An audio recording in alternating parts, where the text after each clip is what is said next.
Hey guys, tonight we begin with a vow. You didn't choose a man you don't love and a future you can't escape.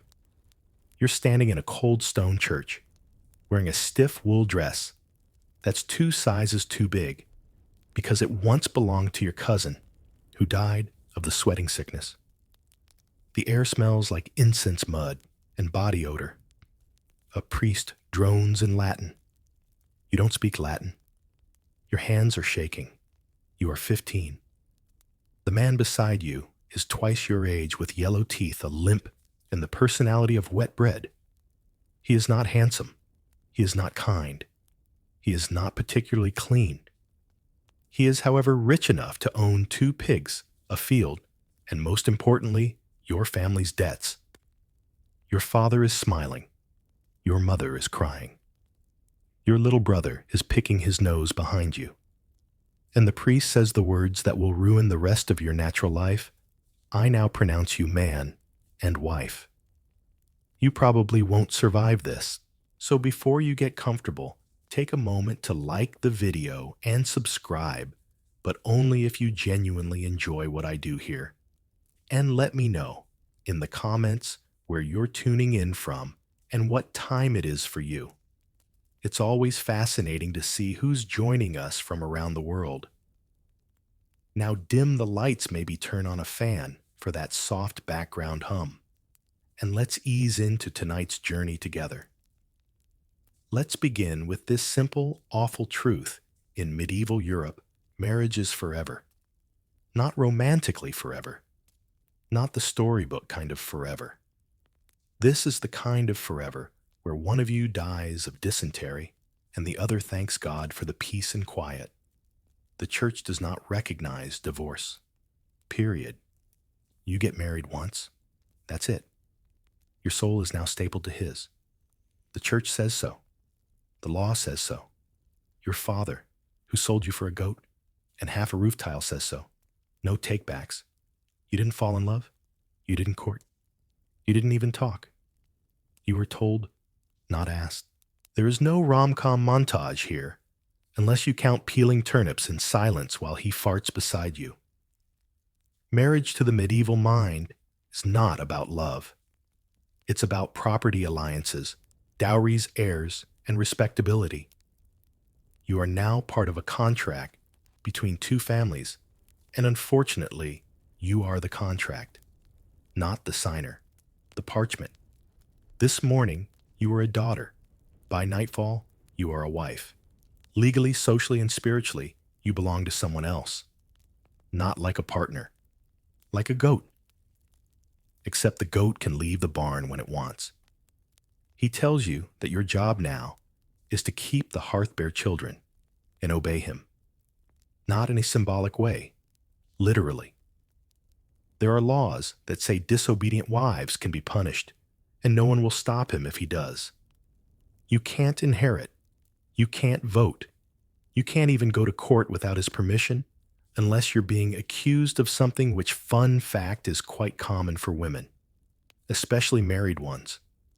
Your new home is a 1-room cottage with low ceilings, 1 chair, and a fireplace that smokes like it's cursed. The bed creaks. The sheets are straw. And the chamber pot has already been used twice today and not emptied. He snores. He grunts. He eats loudly. He smells like onions and horse sweat. And yet, according to every priest in the land, he is your God-ordained soulmate. You get no say. Now let's talk about the wedding night. You probably don't want to, but you should know that refusing your husband his rights is legally speaking a crime. It's called withholding conjugal debt. Yes, debt. Like taxes. The marriage must be consummated, and that means what you think it means. Once it is, there's no undoing the contract. A kiss seals a deal. But that act, that's the lock. You lie still. He huffs and pants. There is no tenderness, no patience, no choice. And in the morning, you're expected to get up early and make porridge like nothing happened. You are now a married woman. which means you are now less of a person in the eyes of the law than you were as a child. Ironically, the only way to gain back some legal independence is to become a widow, which is, let's face it, not exactly a promising career move. What about your friends? Well, you're not allowed to visit them without his permission. What about your family? Same. What if he hits you? You must have deserved it. What if you hit back? You're a criminal. What if he leaves for weeks and drinks away the family grain money? Still your fault. Support your husband, they say. Be patient, they say. Pray harder, they say. Your prayers go unanswered. Some nights, you wonder what would happen if you just left. Packed a sack of bread crusts and walked away. But where would you go? Who would take you in? A single woman alone is suspect. A married woman alone is a scandal. And if he reports you missing, you will be dragged back or worse, punished for abandoning your post. You might think, surely there's some way out. And there is, kind of. But we'll get into annulments later, and spoiler alert, they're about as rare as a clean fork at a medieval feast. For now, know this: medieval marriage is not a romance. It is not a partnership. It is not something you can ever leave. It is a one-way contract signed by your father and sealed by God. You didn't say I do. You said I guess. And now you live with the consequences. This is your life now. This is your home. This is your forever. You wake up the next morning, stiff, sore, and already tired. The bed smells like damp wool and regret. Your husband is snoring beside you, and the rooster outside has the audacity to crow, like this is a day worth beginning. You pull the scratchy blanket over your head and try to remember what it felt like to be a person. You can't, because now you're a wife. And wives, according to every sermon you've ever heard, are not meant to have feelings. They are meant to be pious, obedient, fertile, and quiet, especially quiet. Welcome to God's favorite institution, holy matrimony. Let's get something straight. In medieval Europe, marriage isn't a casual agreement. It's not even a civil contract. It's a sacrament, a holy, divine, eternal bond, approved by the Church, witnessed by heaven, and designed to reflect the mystical union between Christ and His Church, which is a fancy way of saying, no, you absolutely cannot undo this. Ever. The Church doesn't grant divorces. It doesn't review cases. It doesn't care that your husband drinks, cheats, snores, or smells like boiled cabbage left out in the rain. Your suffering is seen as spiritually noble. The worse your marriage is, the holier your endurance becomes.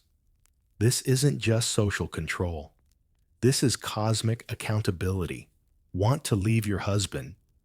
You're not just defying him, you're defying God.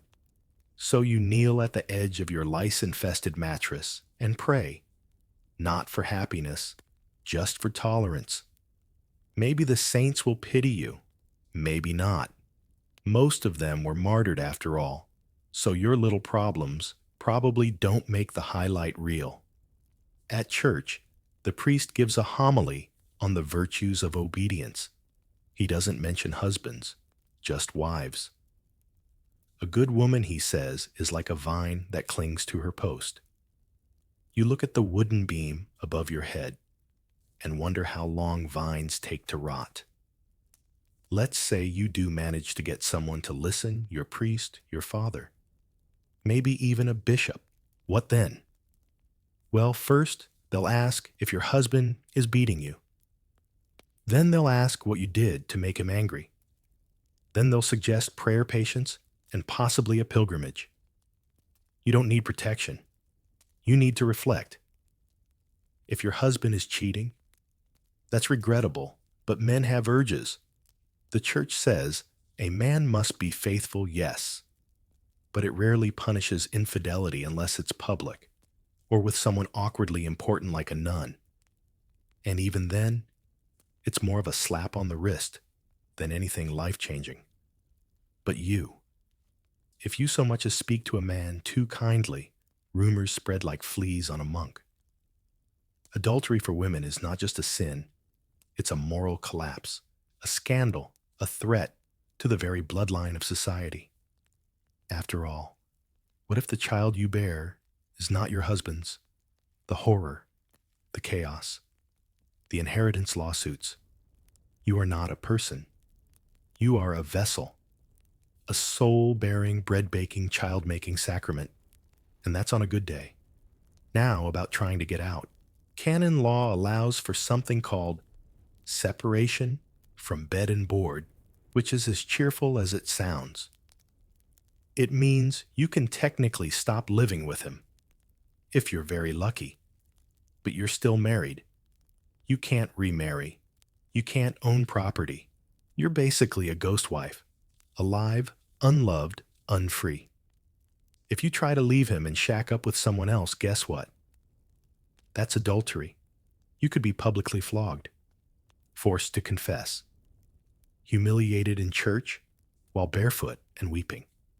Some towns even lock women in cages or force them to wear iron masks called scold's bridles with spikes on the tongue plate.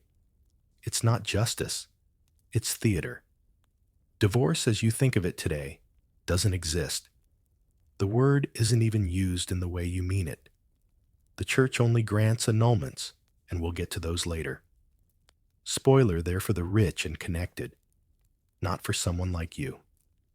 So what happens? You stay. You endure. You survive, or you don't. And what if you die from childbirth disease or despair? The church says that's tragic but noble. You did your duty. You kept the faith. You died married, and therefore you died holy. Maybe heaven will be better. Or maybe, just maybe, you'll be reincarnated next time as a man. Not that it would help much, but at least you'd have pockets. Back in your one-room cottage, your husband demands soup. It's the third time this week. He refuses to eat anything that's not scalding and salted beyond recognition. You serve it anyway. He slurps. He complains. He burps. You smile, because not smiling would raise questions, and you want none of those questions. At the market, you see a girl about your age getting married. She looks hopeful. Her dress is borrowed. Her shoes are too big. Her eyes are shining. You want to shake her by the shoulders and scream, "Run!" But you just nod and smile because you know what no one else will say aloud. In this world, love is optional. Escape is impossible. And the only thing God hates more than sin is separation. So you walk home, slowly, because that at least you can control. You stir the pot slowly, watching cabbage leaves disintegrate into gray sludge. Your husband sits at the table behind you, whittling a stick into a useless point. He hasn't spoken all morning, and you're grateful. His moods are unpredictable, like the weather, but with fists. You keep your eyes low, your voice soft, and your expectations even softer. Because here's the truth. No one will carve into stone, but everyone lives by. Once the vows are said, your husband doesn't just marry you. He owns you, not metaphorically, legally, spiritually, economically, completely. In medieval law, a married woman is considered a femme covert, literally a covered woman. And by covered, they mean legally obscured by her husband's identity. You no longer exist in the eyes of the law as an independent person. You are your husband's legal extension. Like an extra limb, but less useful. You cannot own property. If your parents left you a chest of coins, it's his now. If your family gifted you a plot of land as part of your dowry, he controls it. If you sell a chicken, the silver is his. If you break a rule, the punishment is yours. But if he breaks the law, oh, you might still get blamed for not managing him properly. You are a walking liability, and don't even think about signing anything. Contracts, not valid unless he approves. Testify in court, not unless it's to support his claims. You are not a witness. You are a wife. But what if you were a widow? Now things get marginally better.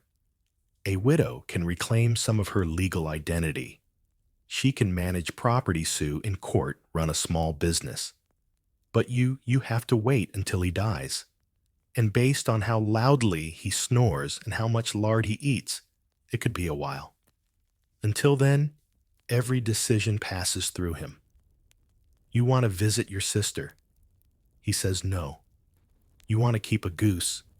He says it's too noisy. You want to name your child after your mother. He picks his uncle instead.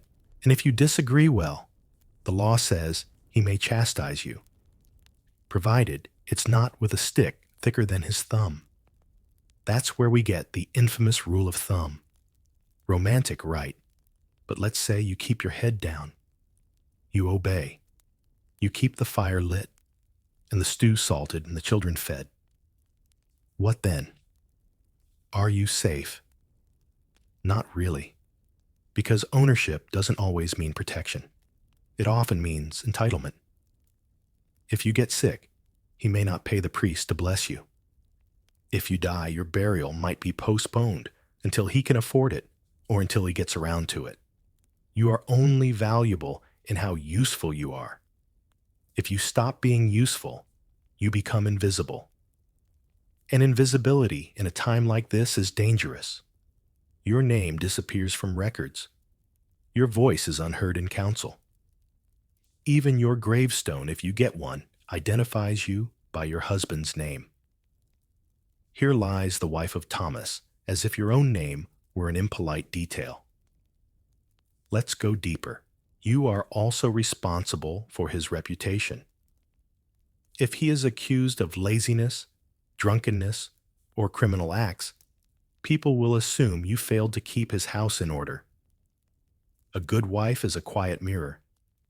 She reflects her husband's virtues and conceals his flaws. If you fail to do this, you fail at everything. Meanwhile, he can gamble, drink, swear, sleep with the widow down the road, and the worst he'll face is a raised eyebrow at church. You wear shame like a second tunic. Now let's say he dies. Stay with me, this is purely hypothetical, and you finally gain control of your dowry lands. You might think you're free, but the law still limits what you can do with that land. Remarry, and it automatically transfers to the new husband. Stay single, and the village reeve starts sniffing around assuming you're looking for trouble. Men with land are landowners. Women with land are problems waiting to happen. Back in your cottage, your husband asks where his second pair of hose is. You tell him they're still drying by the hearth. He mutters something under his breath, probably unholy. You ignore it, because you have no recourse. Even if he beats you, and he might, you can't press charges. The church might allow you to sleep separately if the abuse is extreme and well documented. But he still keeps your money, your home, your children, everything. Because the marriage isn't just about a shared life. It's about transfer of rights. And your rights were signed away the moment that ring touched your finger. Sometimes you dream about escaping, just walking until the forest swallows you, changing your name, pretending to be a widow, maybe even a nun.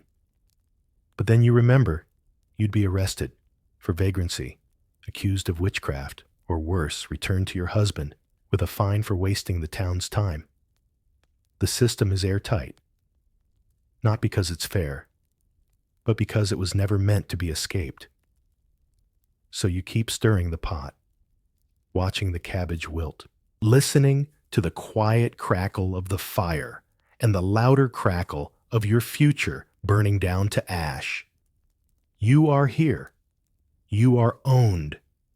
And no one, not the priest, not the judge, not even the heavens, is coming to save you. The church bell rings, slow and hollow, echoing across the muddy village like a reminder. Not of God's love. No, this bell is more of a countdown, a schedule, a warning. It tells you what time to pray, what time to eat, and if you're unlucky, what time to show up to explain why your husband thinks you're being difficult again. Because in the Middle Ages, the church isn't just your spiritual shepherd. It is your judge, your jury, and your lifetime marriage counselor, except less comforting and more obsessed with whether or not you slept with someone outside your social rank. Let's say your marriage hits a rough patch. He's yelling. You're crying. He's been gone 3 days drinking. You ask your priest for help. What you don't realize yet is the church does not care about your feelings. The church cares about rules. And the first rule is this marriage is sacred permanent and none of your business. You're not going to a therapist. You're going to stand before a panel of clerics, men who've never been married, never raised a child, and never cleaned up after a husband who mistook your soup pot for a chamber pot. These are celibate men in robes trained to interpret canon law, but not to recognize bruises. They sit in cold wooden chairs, peering at you like you're both guilty and mildly confusing. You try to explain. He's cruel. He spends all your dowry on dice. He disappears for days and comes back smelling like someone else's kitchen. You want a legal separation at the very least. They nod. Slowly. One clears his throat. Have you been withholding your wifely duties? You freeze. Because that's the game. No matter what he does, the church wants to know if you've been doing your part, cooking, cleaning, bearing children, and yes, submitting. If you haven't, the implication is clear. You drove him to sin. Men fall after all. But it's usually a woman's fault. Let's talk about the consistory court. This charming medieval institution handles marriage disputes, but only ones involving serious breaches like bigamy, incest, or impotence. If your complaint is he's mean, they'll smile politely and remind you that suffering is a Christian virtue. Now, if you're lucky, your husband is foolish enough to commit public scandal. Maybe he takes a mistress and parades her through town. Maybe he beats you where the neighbors can see.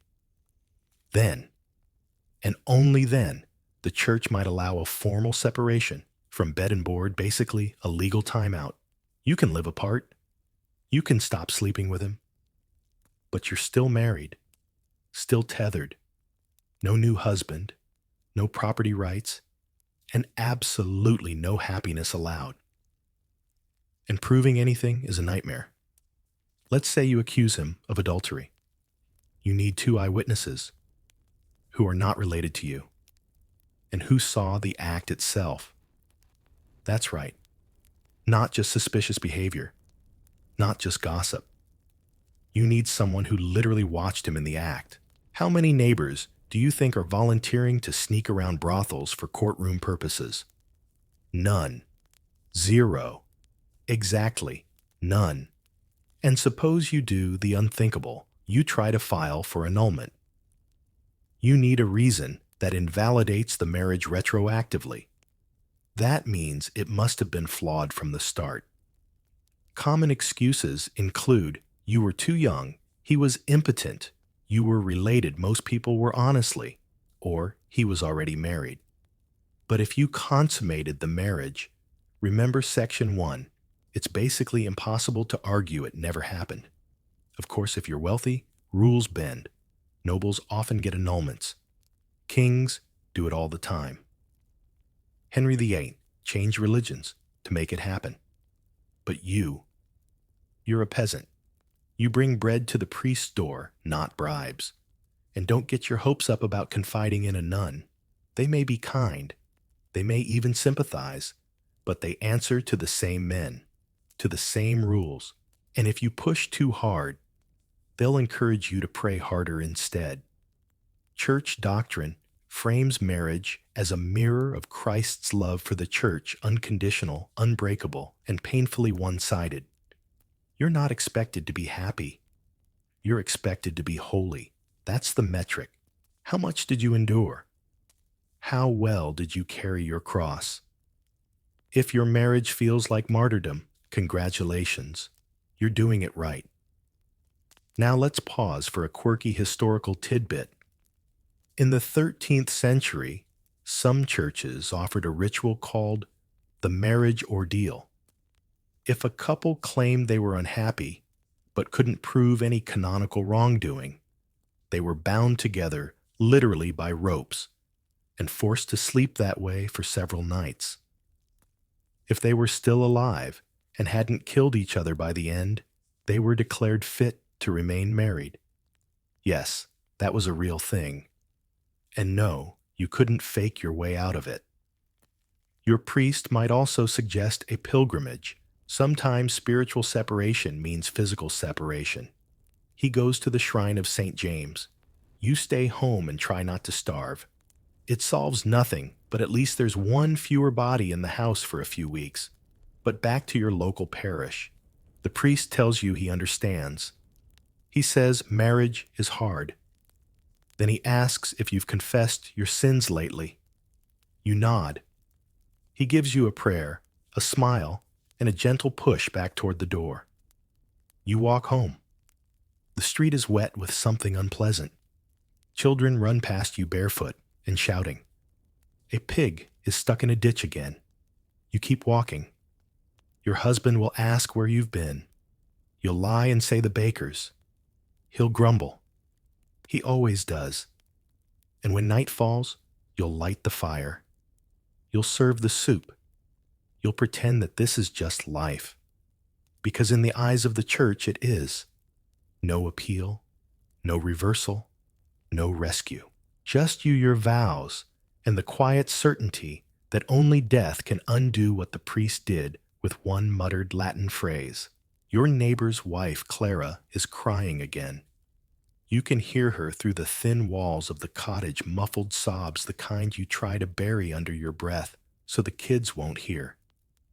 Her husband hasn't come home for 3 nights. Word is, he's been seen with the widow near the tannery. Again, everyone knows it.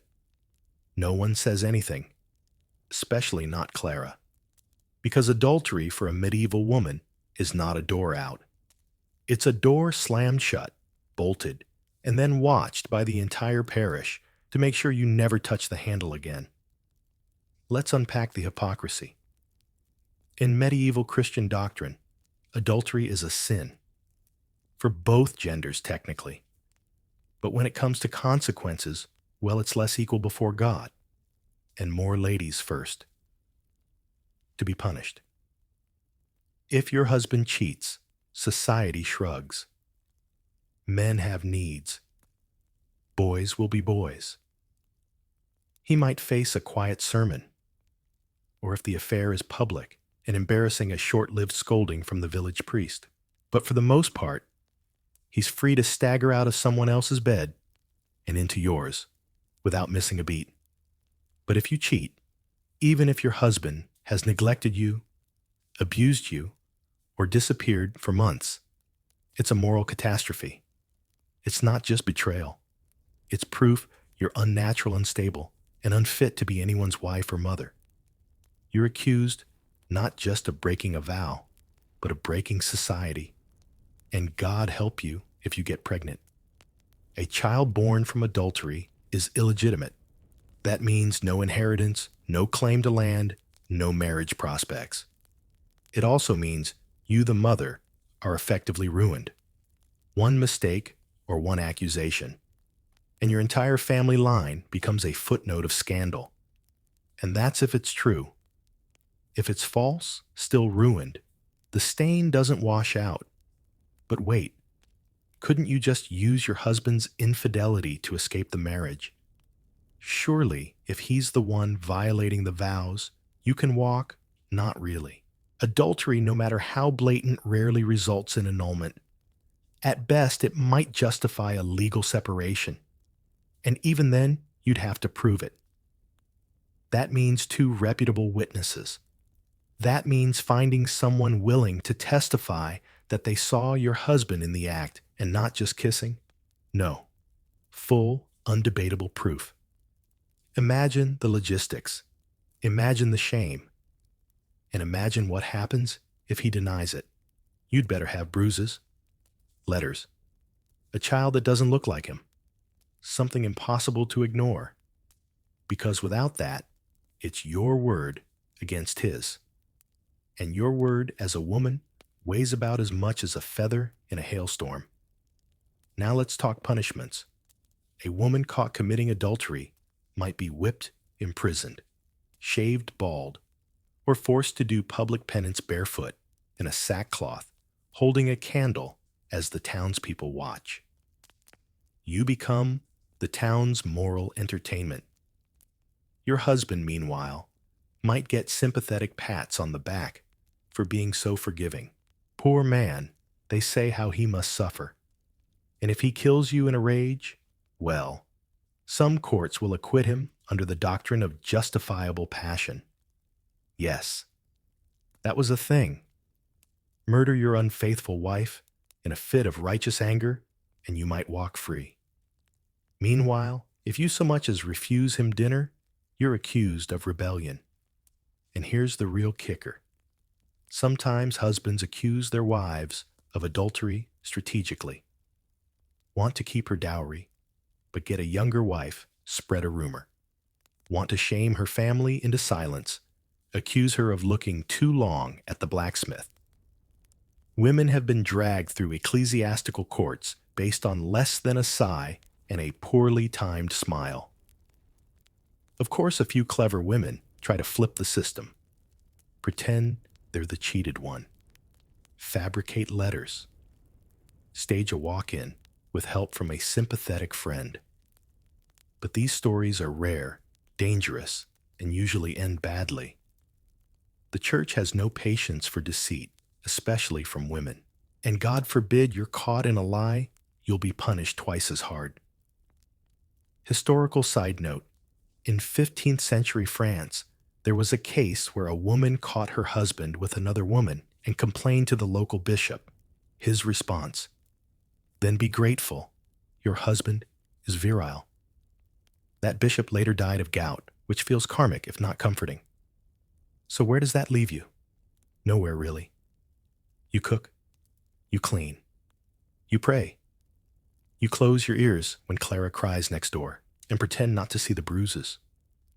You nod politely when her husband walks past you in the market with his mistress. You do not speak. You do not intervene. Because speaking puts your own neck on the line. You think about how, even if you did cheat hypothetically, emotionally, even accidentally, it wouldn't get you free. It would only get you punished. So instead, you stay faithful, not because you want to, but because there's no alternative. Because in this world, women's loyalty is demanded, while men's loyalty is optional. Because breaking your vows is death, and keeping them is just a slower version of the same thing.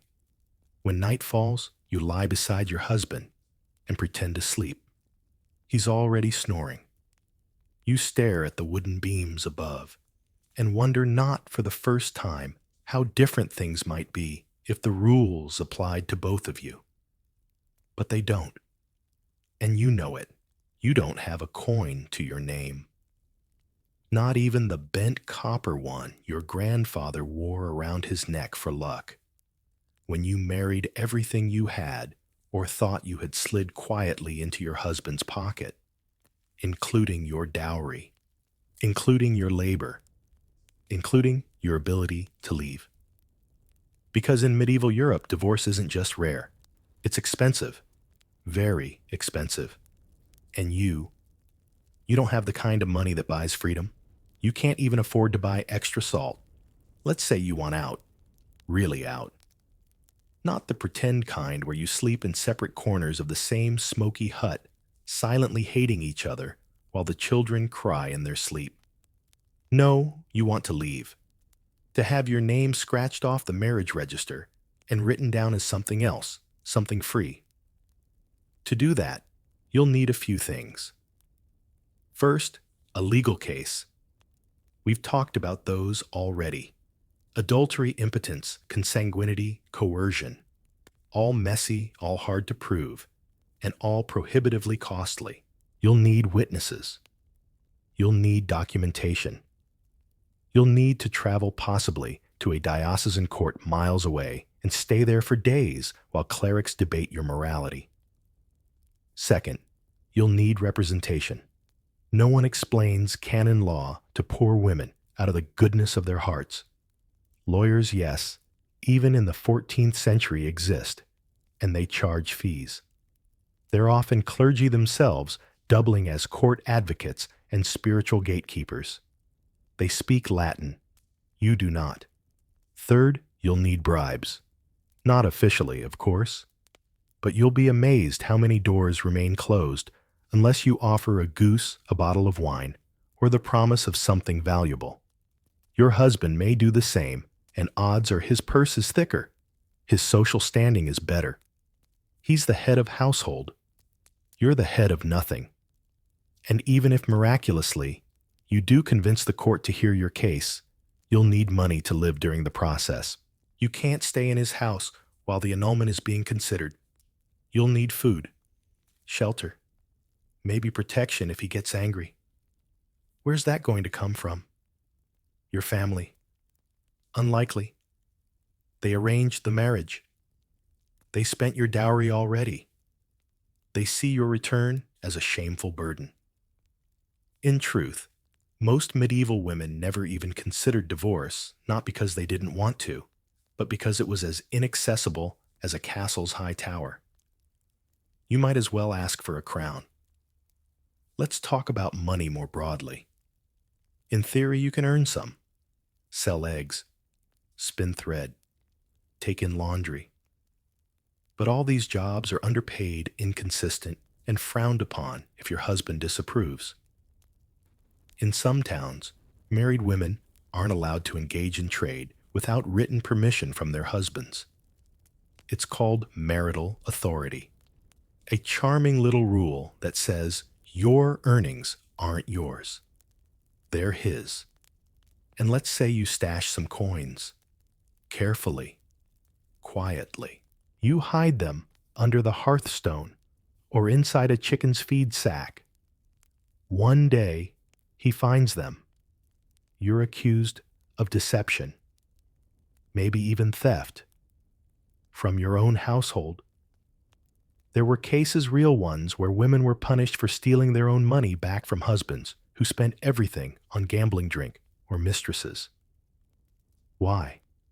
Because as a wife, you don't own anything. You just borrow it until your usefulness runs out. And if your husband dies, you inherit part of the estate. Sometimes. Usually, you get a dower, right, a portion of his property to sustain you in widowhood. But only if he didn't sell it off first, and only if his family doesn't contest it. If they do, you better have a written contract and at least 2 witnesses who aren't dead. A rare combination. Here's a quirky historical tidbit in 14th century England. Widows could sometimes petition to reclaim unpaid dowries. But the process was so complex and expensive that most simply gave up. One woman tried for 12 years. She died in debt. Even convents, those supposed refugees for distressed women, required dowries. Want to live out your days in prayer and quiet? You'll need to pay an entry fee. In grain, in cloth, in coin. No resources, no habit. You can't even buy holiness without money, So where does that leave you? Right where you started. In a cottage you don't own beside a man you didn't choose, waiting for the weather to shift or his temper to ease. You dream of escape, not as a plan, but as a fantasy, like flying, like living on the moon. You imagine walking to a new town, calling yourself a widow, starting fresh. But how would you eat? How would you prove anything? Who would take you in? In a world where women are property money is the only passport to freedom. And the system ensures you never get enough to even glimpse the exit. One day, your husband buys himself a new pair of boots. You ask where the money came from. He shrugs, says he sold the cow. You stare at him, heart pounding. That cow was your only milk source, your only income, your only backup. You want to scream. You want to strike something, but you don't. You nod, and you stir the stew, and you whisper a little prayer, not to God, but to the faint spark inside you that still believes in someday. Because that's all you can afford. Not action, just hope. And hope, tragically, is free. You've heard whispers, haven't you? That the baker's niece got her marriage undone because she wasn't of sound mind. That some noblewoman in the next county claimed her cousin husband was too related and walked away free. That the baron's daughter said her husband was cursed, and the church agreed. The word that circles your tired brain like a candle in a cave is annulment. It flickers with possibility. Unlike divorce, which the church outright denies, exists, annulment offers something different: erasure, a clean slate, a declaration that the marriage never really existed to begin with. It sounds like salvation. But like most things in the Middle Ages, it's not about truth. It's about class. If you're poor, annulment is a myth. If you're rich, it's a paperwork party with wine and witnesses. Let's pull back the veil. Canon law allows annulments under very specific conditions. If the marriage was invalid from the beginning, it can be declared null. But those conditions are narrow technical and rarely applied unless someone important wants them to be. Here are a few common reasons on parchment anyway. Consanguinity. You're too closely related. Sounds like a fair objection, right? Except in medieval Europe, everyone's related. After generations of village life and noble inbreeding, finding someone you aren't fifth cousins with is like finding a flea-free mattress. But if you're rich, you can hire someone to draw up a fancy family tree and circle the right branches. Impotence. Not just sexual dysfunction. Permanent, incurable, proven impotence. You must prove that he physically cannot consummate the marriage. And how do you prove it? Sometimes with a grotesque public exam. Sometimes with testimonies from priests or midwives. Sometimes with humiliating spectacle. If you're poor, this is out of the question. If you're noble, you might pay off the physician to say what you need. Coercion. Were you forced into the marriage tricky? Nearly all medieval marriages involve some pressure, economic, familial, social. But the church demands you prove actual duress, not sadness, not regret, not the unbearable weight of living with a man who thinks bathing is optional. You need witnesses. You need tears in the right chapel at the right time. And again, you need money. Non-consummation. If you never sealed the marriage, it may be voidable. But here's the trap. Once you share a bed, the door slams shut forever. And that bed, probably shared the first night under the watchful eyes of your aunt, your cousin, or the local midwife who's been paid a shilling to inspect the sheets for blood. Yes, they check. But even if one of these reasons fits, if by some miracle your story should qualify what comes next, is a barrage of requirements. paperwork, Latin pleas, travel to ecclesiastical courts, testimonies, fees, and the ever-present threat of being labeled deceitful if you're too persistent. If your husband contests the annulment, it gets even harder. He doesn't need evidence, just denial. The court will deliberate for weeks, sometimes months. And if you lose, you're not just stuck in the marriage, you're branded as someone who tried to cheat the church. No second chances, no appeals. Let's talk about someone who actually got an annulment. In 12th century France, Eleanor of Aquitaine married King Louis XI. After 15 years, 2 daughters, and what historians politely describe as incompatibility, she sought an annulment. Her reason: they were too closely related. It worked. The Pope signed off. And within months, she married Henry II of England. Of course, Eleanor was Duchess of a massive territory and Queen of France. You're Duchess of nothing. Your marriage doesn't threaten dynasties. It just threatens your sanity. That's the secret of annulments. They're not about justice. They're about utility. If your marriage is politically inconvenient, you can unweave it with the right thread count. If it's personally unbearable, but publicly fine, too bad. But you still imagine it sometimes, don't you? Sitting in a quiet stone chamber before a kindly bishop who hears your story and nods with understanding. He stamps a scroll. A choir sings.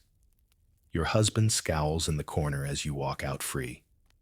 It's a beautiful dream, but it's just that, a dream. Because in your world, no one files annulment petitions.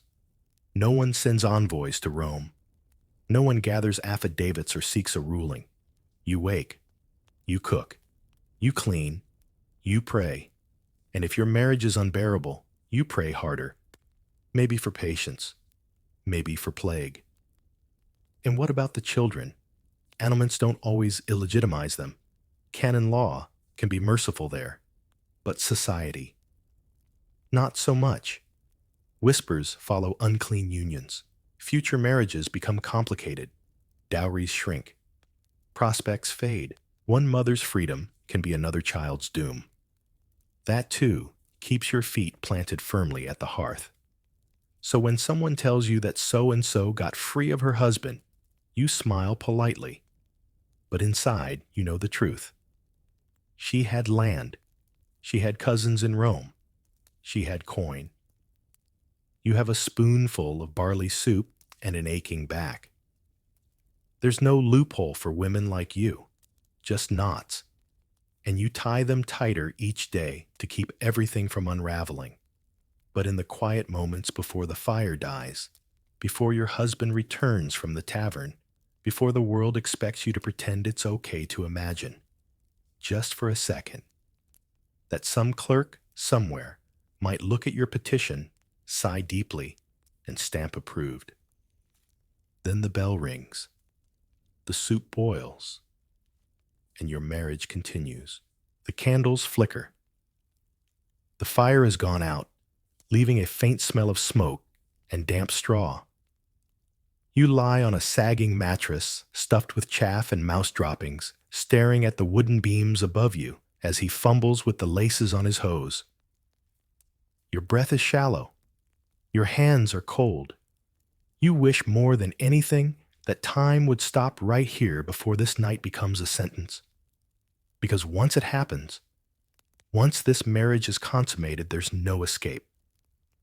You've heard the word before. Consummation. The priest said it quietly during premarital counseling, a whisper wrapped in Latin. Your mother, when pressed, just wrung her hands and muttered something about duty and obedience. The midwife, blunt and unholy, said it more clearly. Once he gets what he wants, you're done. In medieval law, consummation is not a gentle moment. It is a threshold, the difference between a reversible agreement and an eternal binding sacrament. A marriage without consummation can be annulled. A marriage with it is locked in tighter than a miser's purse. So you lie still, because you know in some hazy, aching corner of your mind that this isn't just about him. It's about your entire future. You're not quite sure what to expect. You've heard whispers from older girls, half myth, half anatomy lesson, none of it comforting. Some say it hurts. Some say it bleeds. Some say it's over before you understand it. What no one says is you can refuse, because you can't. In the eyes of the church and of every lawman with a beard and a book, this act is your debt. Your husband is owed your body, not just on wedding night, but every night. To withhold is to rebel. To rebel is to sin. And to sin is to lose the little protection you might otherwise have.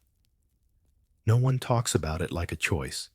They talk about it like boiling water, inevitable, necessary, unpleasant, and occasionally scalding. When it's over, he grunts, rolls away, and falls asleep. You curl up in the straw, aching in places you didn't know existed. You don't cry. Crying is too loud. In the morning, there will be evidence. Blood on the sheet if you're unlucky enough to be born with a hymen and lucky enough to survive the night intact. Your mother-in-law might inspect it. Your neighbors might gossip about it. Some towns even hang the stained linen out the window, like a banner of shame disguised as proof. But let's say there isn't any blood. What then? That's where things get dangerous. Because if people suspect the marriage wasn't consummated, rumors bloom. Maybe he's impotent. Maybe you're frigid. Maybe there's witchcraft. Maybe the marriage isn't valid. These whispers might be your salvation or your doom. Let's talk canon law again. Without consummation, a marriage can technically be annulled. But proving non-consummation requires intrusive investigations, sometimes literal trials by touch. There are cases where judges ordered medical examinations. One 14th century woman, Marjorie of Brentwood, was forced to testify in graphic detail about her husband's inability to perform. He was later examined by 2 clerics and a midwife. The case dragged on for years. She eventually won barely and lived in poverty the rest of her life. Now imagine trying to endure that while feeding 5 children, hauling water, and pretending everything's fine. It's not just sex, it's a seal. Once it's done, the marriage is indelible. Not because you're in love or because anyone asked your opinion, but because your body has been used as proof of legality. And there's no reset button. In rare cases, noble families would deliberately delay consummation for political reasons. Betrothals at young ages were common, sometimes as young as 7 or 9, but the final act was postponed until puberty. Even then, the pressure was immense. Failure to perform on the wedding night could be grounds for annulment if you had the means to make the case. Not so for you. The moment he touched you, your fate was written, and if he's cruel, that's irrelevant. The law doesn't distinguish between consensual and forced consummation. If the act occurred even once the marriage is legally unbreakable, it's not justice. It's theology tangled in bureaucracy. So what if you tried to lie? Say it never happened. Well, you better hope no one saw him leave your bedroom. Better hope he doesn't testify against you. Better hope your neighbors are deaf and your walls are thick. Because if he says it happened, the court will believe him. Your silence, your shame, your shaking hands, they count for nothing. And if you flee, you'll be labeled a fugitive, a runaway wife. The church may excommunicate you. Local law may fine or flog you. And your husband, he gets to keep everything: the house, the land, the children, your dowry, even your good name. So here you are sitting on a splintered bench outside your door as dusk settles in. The chickens have roosted. The bread is baking. Your belly aches. You still smell like smoke and straw and sweat. And you wonder not for the first time what might have happened if you'd run before the wedding night. Because now it's too late. One act, one night, and the trap is closed. The baby won't stop crying. You bounce her gently on your hip, swaying beside the fire, trying not to wake the older two, curled up in the corner. Your husband is asleep on the bed, or pretending to be. Either way, he's no help. He rarely is. But you don't complain. Because even though you carried her fed, her nearly died, bringing her into this world on a damp mat while a drunk midwife muttered prayers under her breath, you don't own her. Not legally, not socially, not spiritually. In medieval Europe, a mother's rights begin and end with obedience. The moment your child takes a breath, they belong to your husband.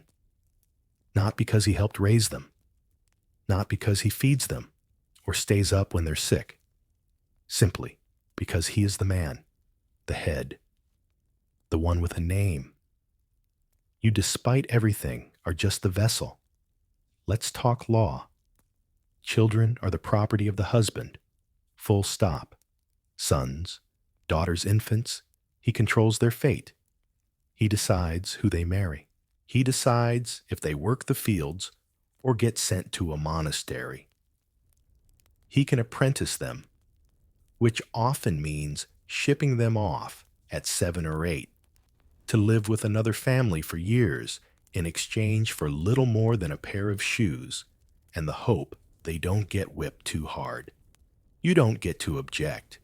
You certainly don't get to intervene. If you try to protest, that's disobedience. If you try to keep a child from being placed in a noble household as a servant, that's theft. You can carry a baby inside you for 9 months, tear yourself open, bringing it into the world, nurse it through winter fevers, and still, if your husband decides to give them away, you can only watch. And let's not even talk about inheritance. In noble families, it's all about sons.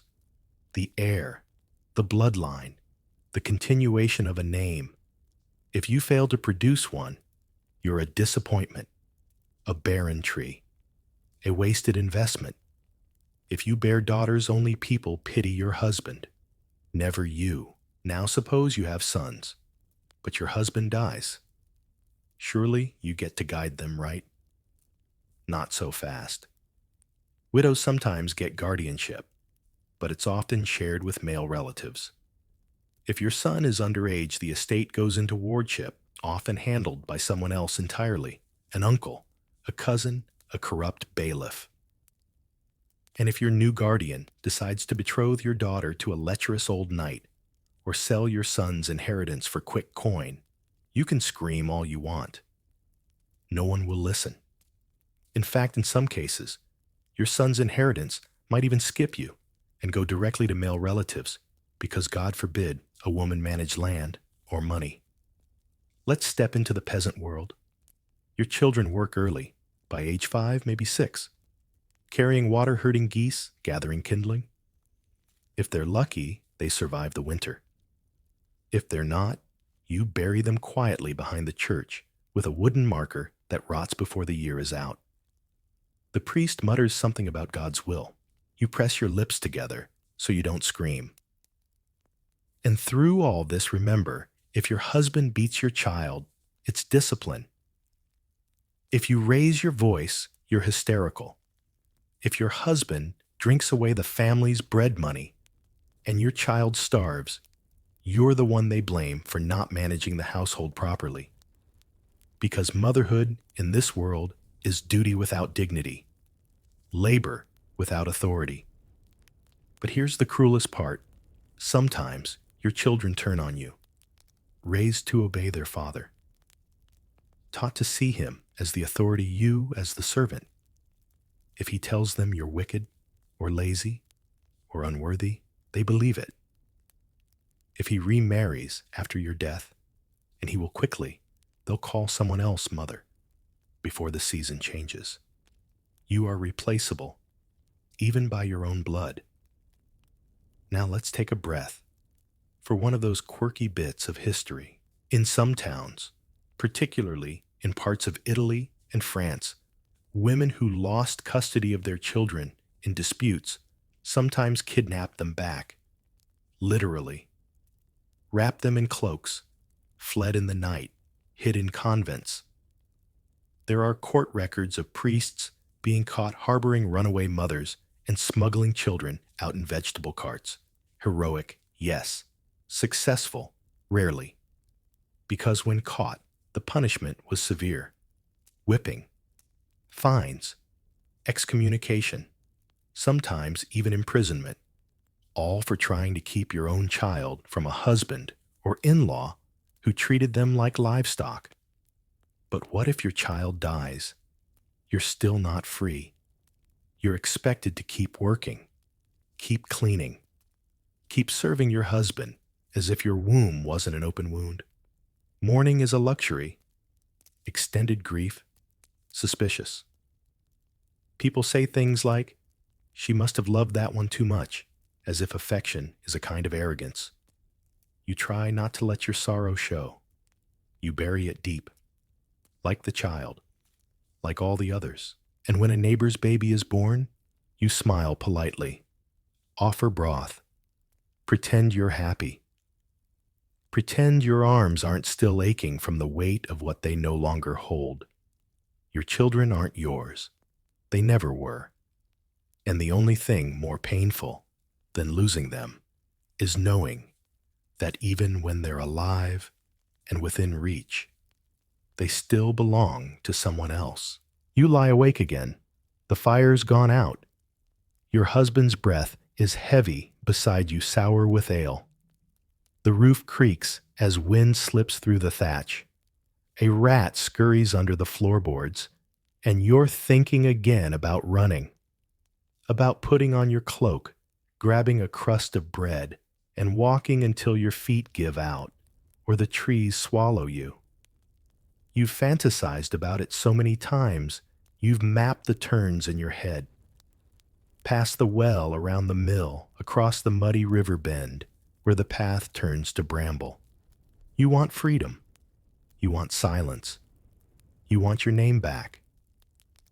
But here's the part your daydream always forgets. There's nowhere to go. In the medieval world, there are no shelters, no halfway houses, no women's refugees tucked into quiet corners.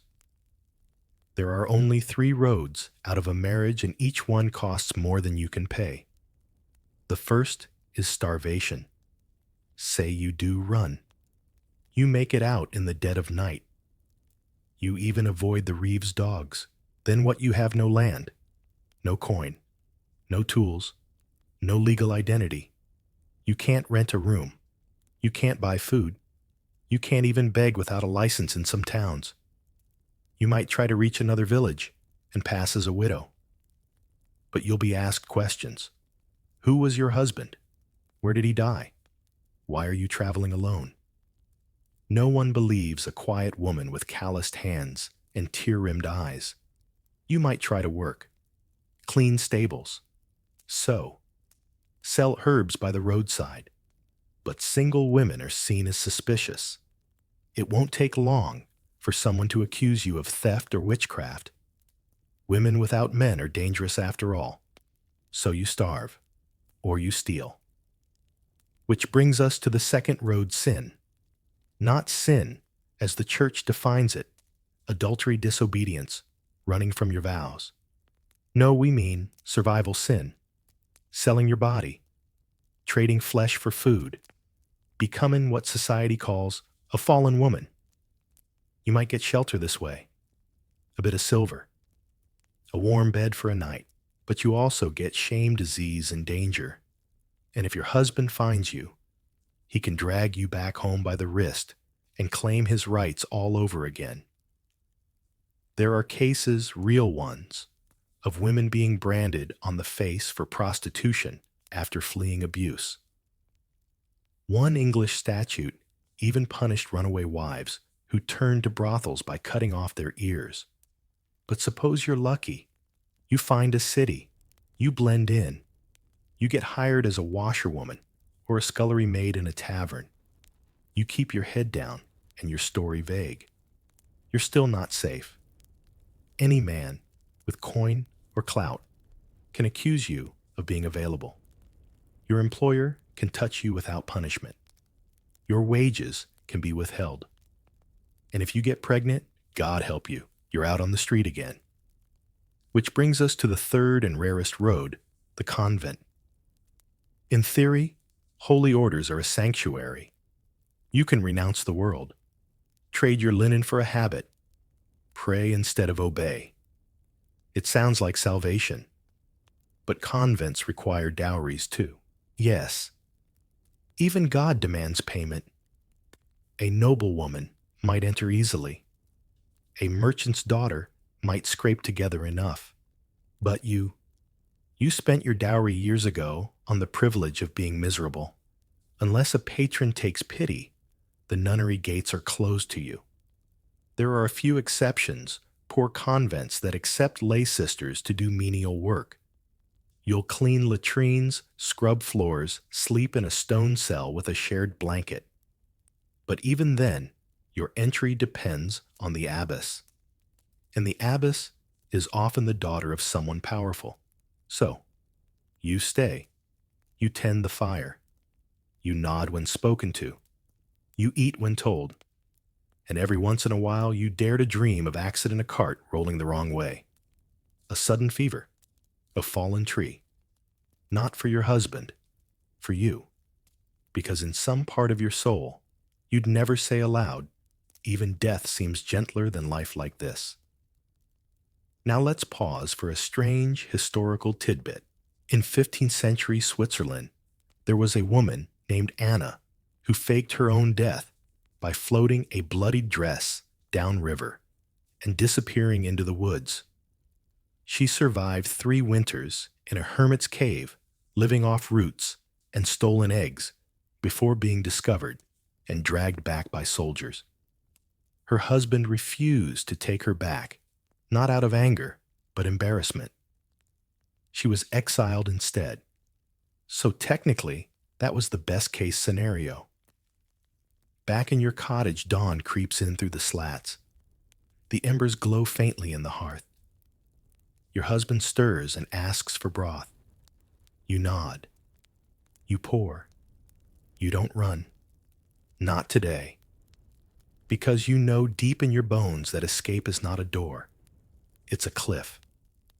And you're not sure you have the strength to jump. You think about it sometimes, what it might be like after he dies. Not in a dramatic way. No daggers or poison. Just a quiet, natural passing. A chill that turns into a cough that turns into stillness. Maybe this winter, maybe next. People say, you'll be free once he's gone. They nod and whisper and tell you widowhood is a kind of second life. You'll have peace, independence, maybe even happiness. But the truth is quieter, sharper, and far less kind. Because even widows in the Middle Ages aren't free. Yes, there are changes. Your husband's breath no longer rattles beside you. You don't brace for his temper or his hands. The house feels bigger, colder. And the silence isn't peace, it's pressure. Because now you're exposed. Let's start with the legal part. In theory, widows are entitled to a dower, a portion of your late husband's property meant to sustain you for the rest of your life. Usually 1/3. Sounds fair, right? Except that portion might not be land. It might be some chickens, a leaky hut, a narrow strip of barley field that floods every spring, and you don't own it. You just use it until you die, or remarry. Remarry too quickly, or to the wrong person, you forfeit it. Lose your health, and can't work it. Too bad. And the rest of the estate. that goes to his sons, or his brothers, or his cousin in the next village who's already sharpening his quill to challenge your claim in court. You're allowed to stay in the house for 40 days after his death. It's called the widow's quarantine. Not for your health, God, no. It's to give the heirs time to decide if they want to evict you. And they usually do. Let's say you want to fight, to stay, to claim what you're owed. You need documents, witnesses, a court date, and money. Always money. You might spend years appealing to bishops and reeves, only to be told your name doesn't match the ledger, or the agreement was verbal, or your husband had debts that conveniently swallow your share. You start to miss the simpler kind of oppression. Now let's talk reputation. Widows walk a knife's edge. Too sad, and people say you're wallowing. Too cheerful, and they whisper that you're relieved, maybe even suspiciously so. Wear black for too long, and you're mocked. Wear color too soon, and you're a harlot. And if you're childless, or your children are grown and gone, you're alone, really alone. In a world where women are either wives or nuns, a widow is neither.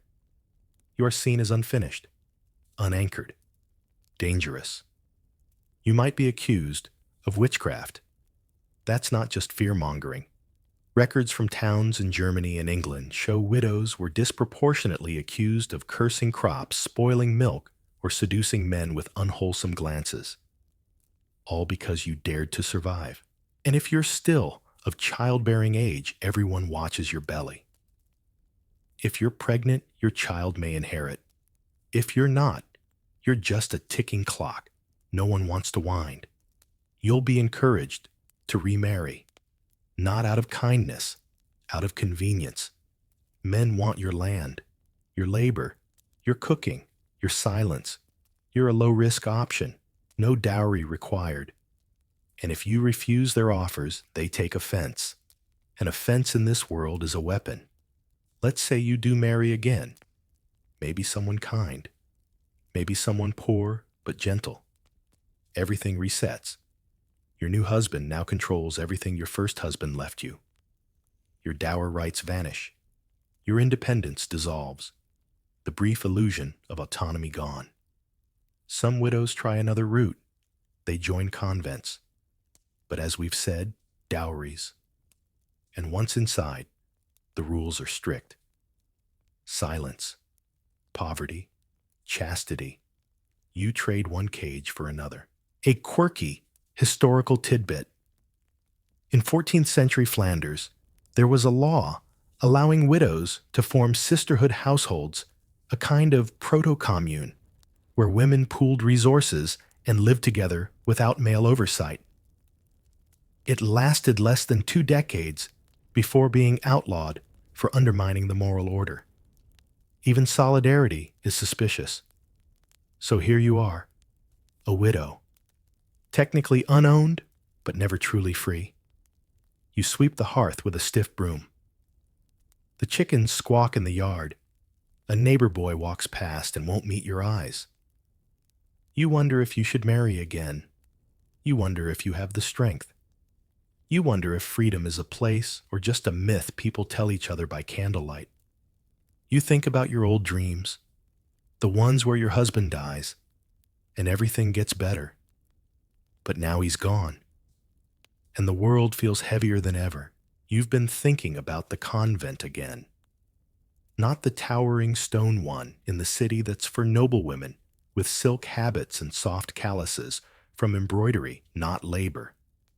No, you're thinking about the small priory 2 valleys over, the one where the bell rings low and slow, and the nuns are said to smile when they pass in the market. You imagine yourself there in silence, alone with your prayers, your thoughts, your sore feet in woolen slippers that don't have to chase children or kneel beside men who never say thank you.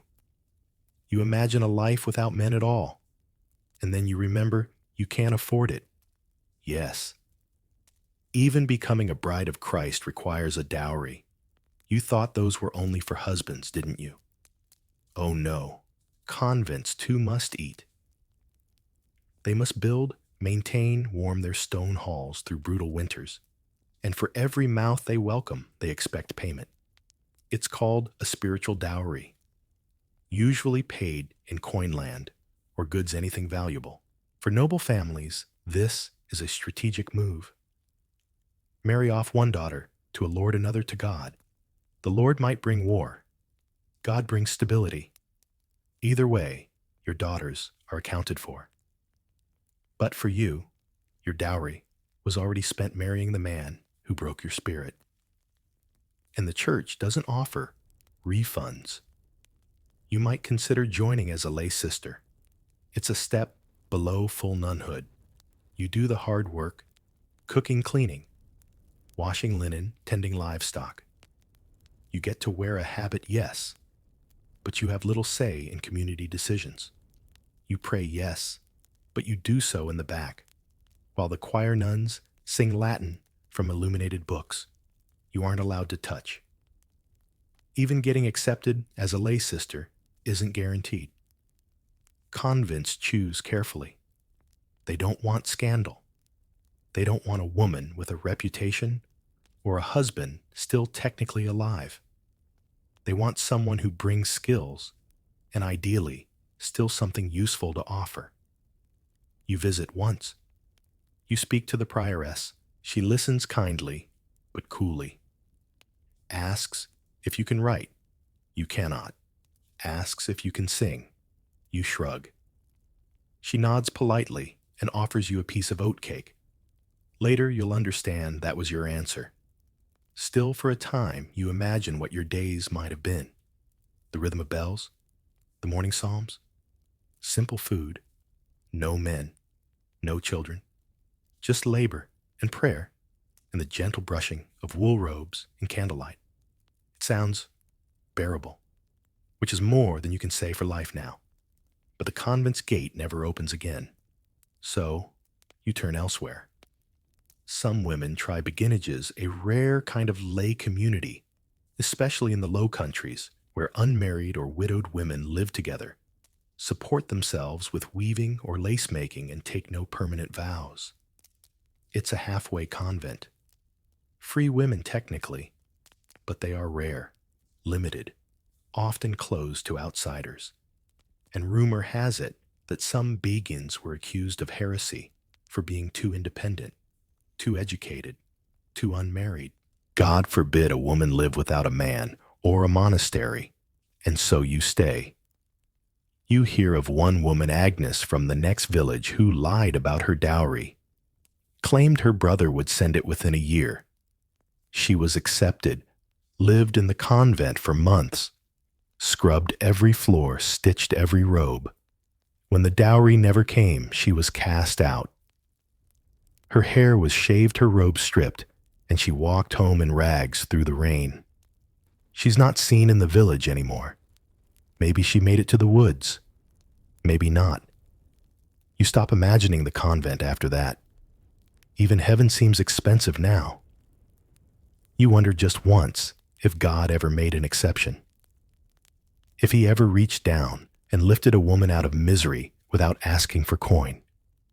You imagine him holding out his hand, and you, empty-palmed, ashamed. And then you get back to work. The laundry's piling up. The water in the pot has started to boil. You've got mouths to feed, vows to obey, and no dowry to barter with.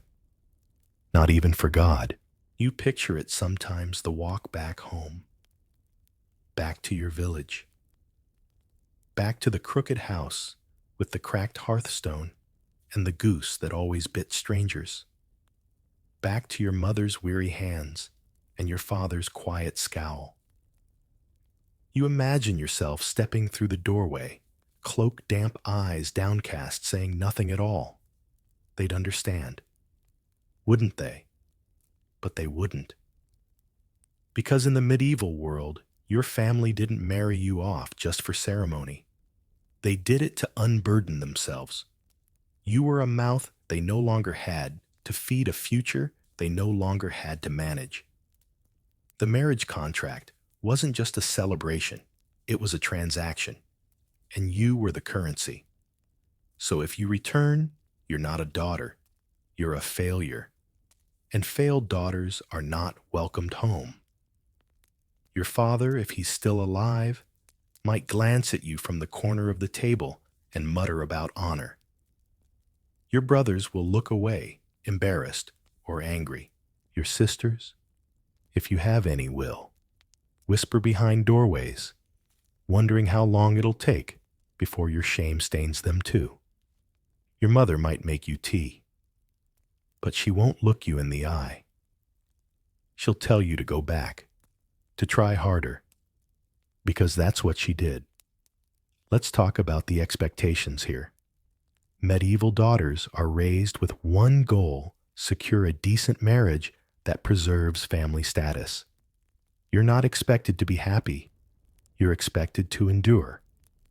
A good marriage isn't one filled with affection.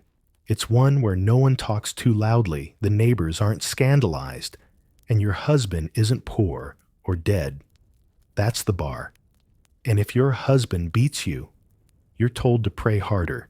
If he cheats, be grateful he still comes home. If he gambles away your food and sells the livestock, be patient. He's under stress. And if he leaves you for dead, well, maybe you deserved it. Now suppose you try to stay anyway, in a spare corner of the family cottage, in the loft, maybe where the wind comes in through the broken plank. You'll be a burden. Every meal you eat is one less for someone else. Every day you don't work is a day you're whispered about. If there are nieces or nephews in the house, your presence is a cautionary tale. You'll hear your name spoken in low tones, followed by the word shame. And God help you if you're visibly bruised or pregnant. No one wants proof. No one wants that kind of problem in the house. There are cases, real ones, where families sold their disgraced daughters into servitude just to be rid of them, where women were packed off to distant relatives for fresh air and never seen again, where younger daughters lost marriage prospects because the older one made a scene. And don't forget, your dowry is long gone. They can't remarry you. There's no return policy, no exchanges. You're not a broken pot. They can't glue you back together and pretend it never cracked. You're damaged goods. Even the church, so fond of forgiveness in theory, offers little in practice. Confess, yes. Be absolved, yes. But once absolved, you're still expected to return, to obey, to bear the cross God gave you, even if it breaks your spine. There's a historical record from 13th century England of a woman named Juliana who returned to her family after fleeing an abusive husband. They turned her away. She stayed in the woods for 2 weeks, surviving on scraps. When she finally approached a local abbey, the monks sent her back because her father had written to say she was wayward and best corrected at home. She died that winter, of cold, of hunger, of the kind of loneliness that thickens in the lungs. So no, your family won't help. They might pray for you. They might light a candle, but take you in, defend you, fight for you. Only if you're still useful.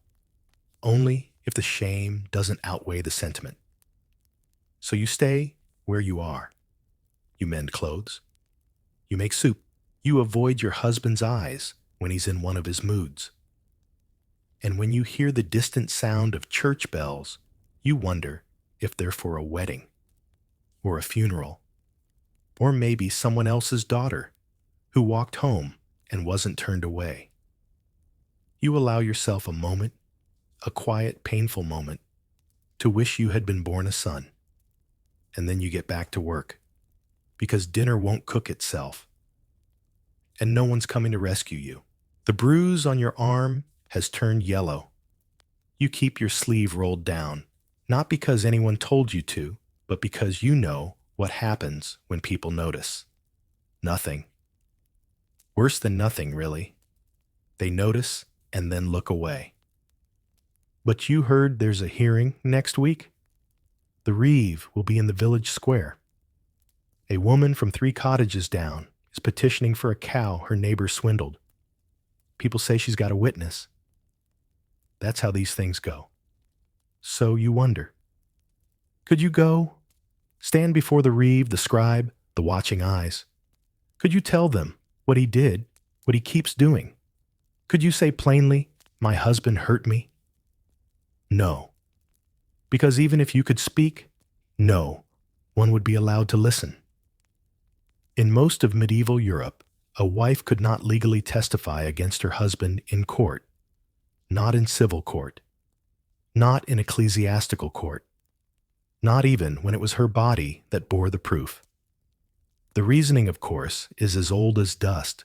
Marriage, they say, makes 2 people one flesh, one unit, a single legal entity in the eyes of God and man. And that entity is male. You are not an individual. You are an extension. Your testimony, therefore, is like a man speaking against himself. It's inadmissible, invalid, inconvenient. Let's say, for argument's sake, you're allowed to speak. Perhaps in a smaller informal court. Maybe you're brought in by a sympathetic priest. You say your piece. You keep your hands folded. You do not cry. Your husband naturally denies everything. And that's all it takes. He swears an oath. You swear the same. But he is a man, a husband, the head of household. You are a woman with motive. They say you're bitter, that maybe you're barren, that you have grown quarrelsome, that your mind wanders, that your tongue is sharp, that you provoke. Always you, never him. Now let's be clear. Some laws exist on paper to protect women from extreme abuse. Canon law, for example, states that a woman may separate from her husband if he's truly dangerous. That cruelty is grounds for limited relief. But separating isn't divorcing. You remain married. He still controls your property. You still can't remarry. And the burden of proof is staggering. You'd need witnesses, medical signs, a confession, evidence of repeated injuries. In a world where the town midwife can't even spell her own name who is writing these reports, no one. And even if you had proof tangible, visible bruises, you still might be told to forgive, to be patient, to pray. Because sometimes, as one 14th century bishop wrote, a husband strikes in righteous correction. Let's add insult to injury. You might not even be allowed to testify for someone else, not in cases involving your own family, or property, or abuse. Married women are seen as too partial, too emotional, too entangled. But a man, he can testify freely, against you, about you, without you. There's a case from 12th century France where a woman accused her husband of theft. He'd sold their only ox for beer. When questioned, he claimed she was possessed, that she spoke in tongues, that she tried to poison him. She was imprisoned. He was fined lightly and remarried 2 years later. You think about that, about what it means to not be heard, not just ignored, but legally silenced. The church says your voice matters in confession, but not in court. The village says they value your virtue, but not your word. Your children might listen, if they're old enough, if they haven't already learned to flinch when he raises his hand. And you speak less each day. Your words shrink to tasks, to murmured prayers, to lullabies sung too softly to wake suspicion. You become an echo in your own life, a voice rehearsing arguments only inside your head. And even there, sometimes, you start to doubt. Maybe it wasn't that bad. Maybe he didn't mean it. Maybe if you just know. You stop. You stir the pot. You adjust your sleeve. You smile when the neighbors walk by. You learn, like so many women before you, that justice is a man's language, and your tongue is tied. The tavern door creaks open again. You don't even turn your head. You already know the sound of his boots on the packed dirt. Already recognize the low chuckle, the slurred joke, the too loud laugh with the barmaid who touches his sleeve like it means something. It's the third night this week. You're home, of course, kneeling in front of the hearth, scraping burnt porridge from a pot that cracked last winter and still leaks when it rains. The children are asleep. The bread's gone stale. You haven't spoken a full sentence to another adult in 2 days. He walks in drunk as always, maybe angry, maybe amorous, maybe neither. You hold your breath and pretend not to care. But you do. Of course you do, because he can cheat, and you can't. Not just morally, not just spiritually, legally. Let's be clear. Adultery is a sin for both men and women. The church says so. The Bible says so. The priests say so often loudly during sermons that echo through the nave like thunder. But when it comes time to punish the guilty, only your body is on trial. For medieval women, adultery is betrayal. It's treason against the household. It's spiritual decay and moral rot. For men, it's unfortunate, weakness, a momentary lapse, something to be confessed quietly and shrugged off with a few extra prayers. He can confess to Father Bernard after bedding the widow down the lane and still take communion on Sunday. He's just a man, just flesh, just falling short of the glory of God. But you one kiss, one glance, one rumor, and you're condemned. Let's look at the laws. In many regions, especially under canon law, women caught in adultery faced public penance, weeping in sackcloth, whipping in the town square, hair cut off, paraded barefoot through the streets while people shouted harlot. In some places, imprisonment. In others, mutilation. A noblewoman in 13th century Aragon lost 3 fingers for adultery. A woman in England was forced to wear a wooden yoke for a week and stand outside church in silence. A peasant girl in Bohemia burned alive, though scholars debate whether that was technically legal or just enthusiastically supported by the crowd. Your husband, meanwhile, he might be chastised if he brings shame to a noble house, if his mistress is married, if his liaisons become too public. But punishment is rare and reversible. In some areas, men are only punished if the woman they sleep with is another man's property, which tells you everything about what sex means to the law. Not union, not love, not sin, but ownership. Your body is leased to your husband. His, however, is on a long tax-free holiday. Let's bring in a bit of medieval irony. There's a legal doctrine used in both canon and secular courts called the principle of marital debt. It means that spouses owe each other sex. If a wife refuses her husband, he may claim she is violating the marriage contract. But if he refuses her, that's not considered adultery. That's just his business. You owe him your body. He owes you nothing. And what if he fathers a child out of wedlock? Well, if he's noble, that child might be quietly acknowledged, given a name, a small inheritance maybe, even a position at court. If you bear a child not your husband's, the baby is a bastard. You are defiled. And the punishment might fall on the child as well. Denied, land denied title, denied even a name in some cases. So let's say you're careful. Let's say you keep your eyes down. Let's say you think about someone else only once in the silence of your mind. Even then, If your husband accuses you of adultery, that's enough. You don't need to be caught. You just need to be blamed. And proving innocence is nearly impossible. He says you're unfaithful. You say you're not. He has the law. You have bruises. The church may grant separation for adultery, but only if he committed it. And even then, you must return to him if he repents. Repentance is often measured in words, not actions. A letter to the bishop, a donation, a vague promise to try harder. Meanwhile, your shame is permanent, because in the village, your name will change. Maybe not on the tax rolls, but in every whispered conversation. You'll be the one who stepped out, the one who couldn't keep her place, the one with wandering eyes.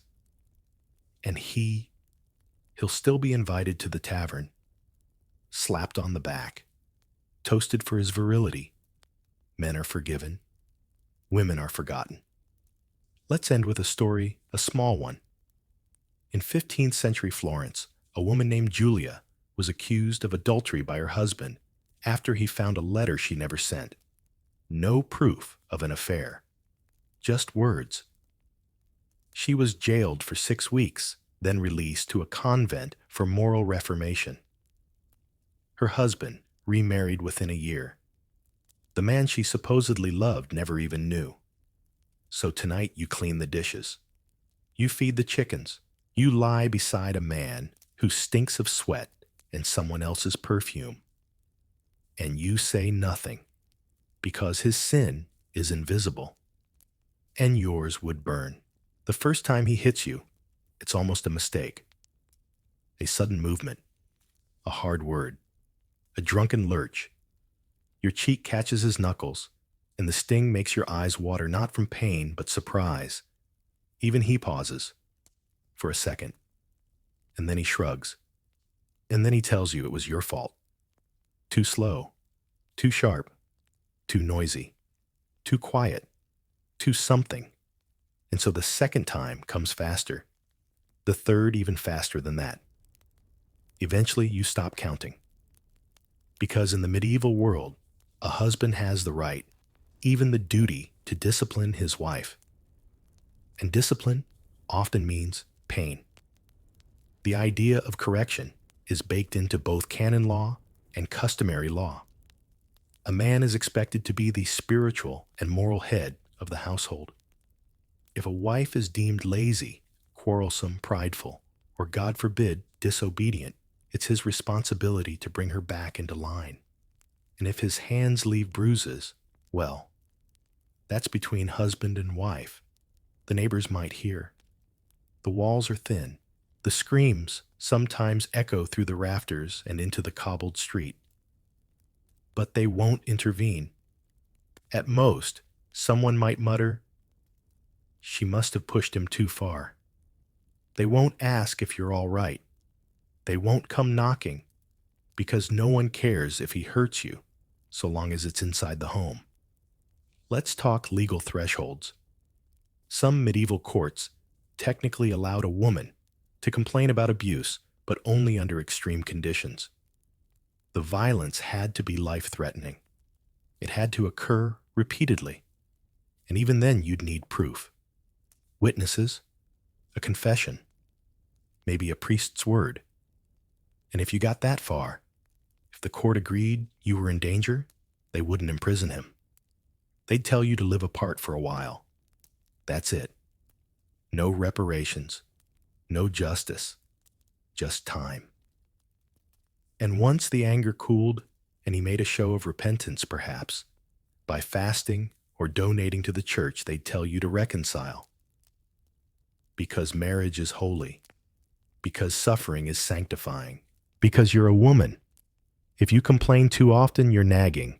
If you stay silent, you must be fine. You once saw a woman Agata dragged into church with a blackened eye and a torn sleeve. Her husband walked beside her smirking. She confessed to being rebellious. He was praised for his patience. She died that winter, and no one talks about it. it gets worse.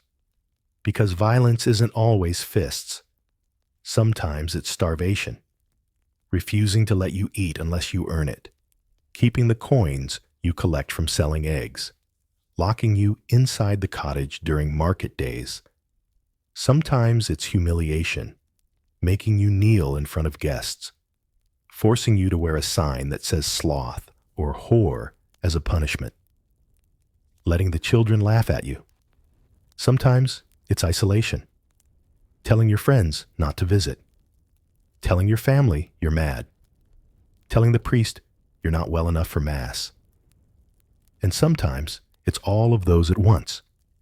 The church has a word for wives submissive, a virtue, they say, a gift, a sign of grace. You begin to think they mean invisible. Here's a strange, sharp historical tidbit. In some regions, husbands who beat their wives too visibly were told to use a rod no thicker than their thumb, a phrase later warped into the infamous rule of thumb. While modern scholars debate whether this was officially codified or just a saying, the principle is clear. Violence is acceptable so long as it's modest. It's about optics, not mercy. Now let's say your injuries are too obvious to hide. A broken bone, a split lip, a bloodied eye. Maybe the priest says something this time. Maybe he offers you food, a moment of silence in the nave. But he won't intervene. He'll pray for your husband's soul, not yours, because your bruises are temporary. His sin, they believe, is eternal. And still you stay.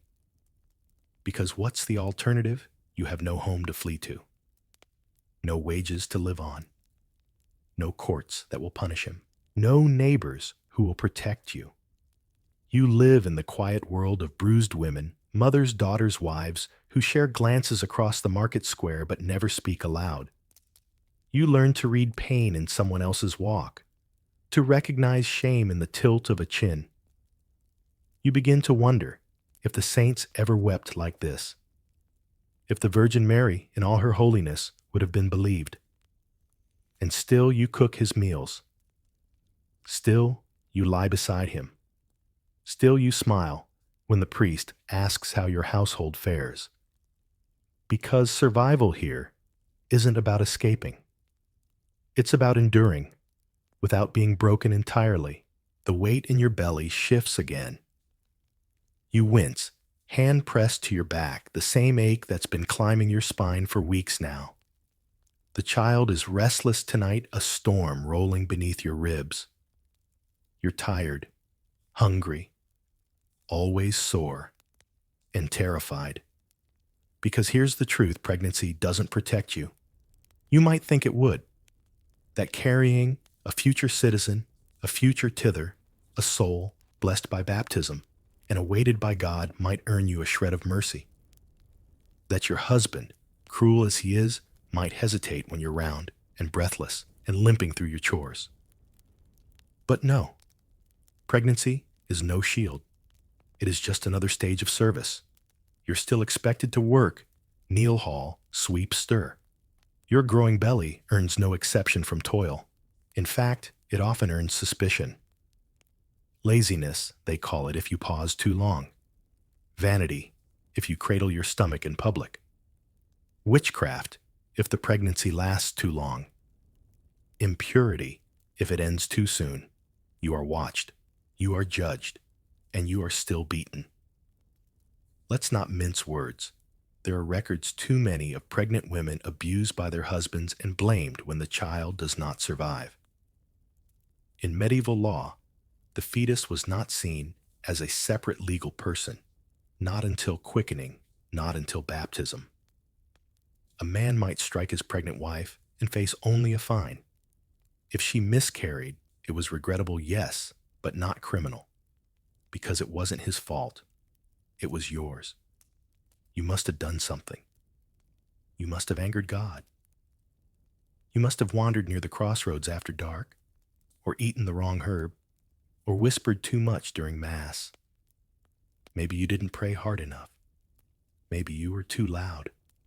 or too soft. Maybe the baby simply knew better than to be born. In noble households where lineages mattered more, there might be more pressure, but not more kindness. A male heir was precious. You were the incubator, revered like a sacred vessel, yes, but also poked, prodded, and blamed if anything went wrong. A nobleman could annul a marriage if his wife failed to produce children. He might accuse her of sorcery, of having a cold womb, of secret sins. And if she died in childbirth, he'd marry again before the church candles melted. The replacement would be expected to do better. Now let's step into your cottage again. There's no midwife this time, just your neighbor Edith, whose hands shake and who lost her own baby last spring. She whispers the old prayers, wets rags with cold well water. You lie on the packed dirt floor, clenching a wool blanket between your teeth. It takes 12 hours. No one checks on you. No one cares. Your husband sleeps through most of it. When the baby comes, it's blue. Edith rubs it, with cloth breathes into its tiny mouth. It gasps, cries, lives. You do not smile, because you know what comes next. You'll nurse it. You'll rise 2 days after tearing open like parchment. You'll bleed into your shift and still be expected to make soup, to sweep, to lay beside the man who did this to you. And when the child wails at night, and you're too slow, and your husband wakes, the back of his hand does not care about your milk-swollen chest or cracked ribs. Pregnancy doesn't protect you. It exposes you. You are weakest when you should be most guarded, and everyone knows it. Let's toss in a strange little footnote from the 14th century. There were villages in Wales and Normandy where midwives were required to extract a confession from dying women in labor just in case they didn't survive long enough to receive last rites, because childbirth more often than not was the end. Your priest, if he's attentive, will offer to bless the baby, maybe baptize it quickly if it looks sickly, but he won't ask about the bruises. He won't question why you bled for days. He'll pat your husband on the shoulder and remind him what a blessing children are. Your husband will nod, and maybe he'll smile, but not at you. Never at you. You used to think of pregnancy as something holy, something powerful, a miracle. Now you know better. It's a debt. Your body pays for it in blood. Your soul pays for it in silence. And if you die, the baby might live. And they'll say, God's will. And you'll become a name mentioned once at the end of Mass when no one is listening. You've started talking to yourself. Not loudly. Not in front of others. Just small things, muttered prayers, scraps of hymns, little rhymes your mother taught you when your fingers were still too small to hold a needle. You murmur them while grinding herbs, while folding cloth, while kneeling in the garden patch where nothing seems to grow this year. You think it calms you. But someone saw, a child maybe, or a neighbor, someone who heard you whisper to the fire when it refused to catch. Someone who noticed the rowan twig above your door. Someone who wondered why the cat follows you so closely. And now you're being watched. You are older now, wrinkled, hollow-cheeked. Your beauty, what little the world lets you have, has faded. Your voice is rougher. Your hands are scarred. You know too much about fevers and bitter roots. And when things go wrong, you are the reason. Because in the medieval world, an aging, independent, sorrow-marked woman is one step away from witchcraft. No trial yet, no stake. But suspicion curls around you like wood smoke. It starts with staring. People pause when you pass. Mothers tug their children away. The butcher gives you gristle instead of meat. The priest no longer blesses you directly, just the air around you. And then someone's cow dies, or a child takes sick, or a storm ruins the barley, and someone says, "She looked at me strange last week." And suddenly, the question isn't if you're a witch, it's how long you've been hiding it. Let's be clear, witchcraft accusations are rarely about spells. They're about power, about fear, about who the village blames when things break. Women who live too long, who bleed outside marriage, who don't cry the right way when their husbands die, who know how to mix nettle and yarrow and say it helps with childbirth pain. That knowledge, the kind you learned out of necessity to keep children alive, to ease your own ache, it becomes dangerous. You weren't a threat when you were young and obedient and silent. But now you're unpredictable. And the church has no tolerance for unpredictability. Here's a curious legal tidbit. In some 15th century French villages, a woman could be accused of witchcraft simply for owning too many candles. Because why would a poor widow need that much light? You laugh quietly when you remember this, because you've sat through countless sermons about the light of God, and now it's literally the light that damns you. Suppose they come, a reeve, a few men from the guild, the parish priest, just to make it feel official. They won't call it an arrest. They'll say, "We just need to ask questions," but you'll be led from your cottage like a criminal. They'll search your home for signs, familiars, herbs, unusual marks. They'll ask you to confess. Not because they believe you are guilty, but because they need you to be. The sooner you admit it, the faster they can blame you for their misfortunes and move on. If you deny it, they'll press harder. Some places use sleep deprivation. Some use cold water trials. Some use iron boots and twisted rope for your soul, they'll say. So you don't go to hell. If you die from the questioning, at least you'll die cleansed. If you live, you'll be shunned, broken half mad, and poorer than before. And what if you do confess? Maybe just to make it stop. Maybe because you start to believe it. Maybe because no one listens when you say you're innocent, and you think maybe your silence is worse. You'll be excommunicated, punished, maybe paraded, maybe executed. In one English village, a widow was hanged after confessing to bewitching her husband's will. The confession came after 3 days without food. The rope broke the first time. They tried again. You remember that as you stir the pot. You remember all the women before you, their stories told in whispers, their names scratched out of records, their lives erased by the flames of someone else's fear. And you think not for the first time that perhaps a real witch would have more power. A real witch could disappear, could turn her enemies into stone, could make the bread rise and the roof mend, and the men go silent. But you're just tired, just lonely, just too visible to be safe and too invisible to be saved. You tuck the rowan twig deeper above the door. You light one of your few candles, and you say the old rhyme again, soft enough that only the fire hears you. Because if they're going to call you a witch, you might as well warm your hands like one. The confessional smells of wax and damp wood. You kneel. The wood groans under your knees. Your breath hangs in the chill, and you can feel your heart hammering through the bones of your ribs. The priest's silhouette shifts behind the screen. You know his name. He baptized your youngest. You once baked him bread for Easter.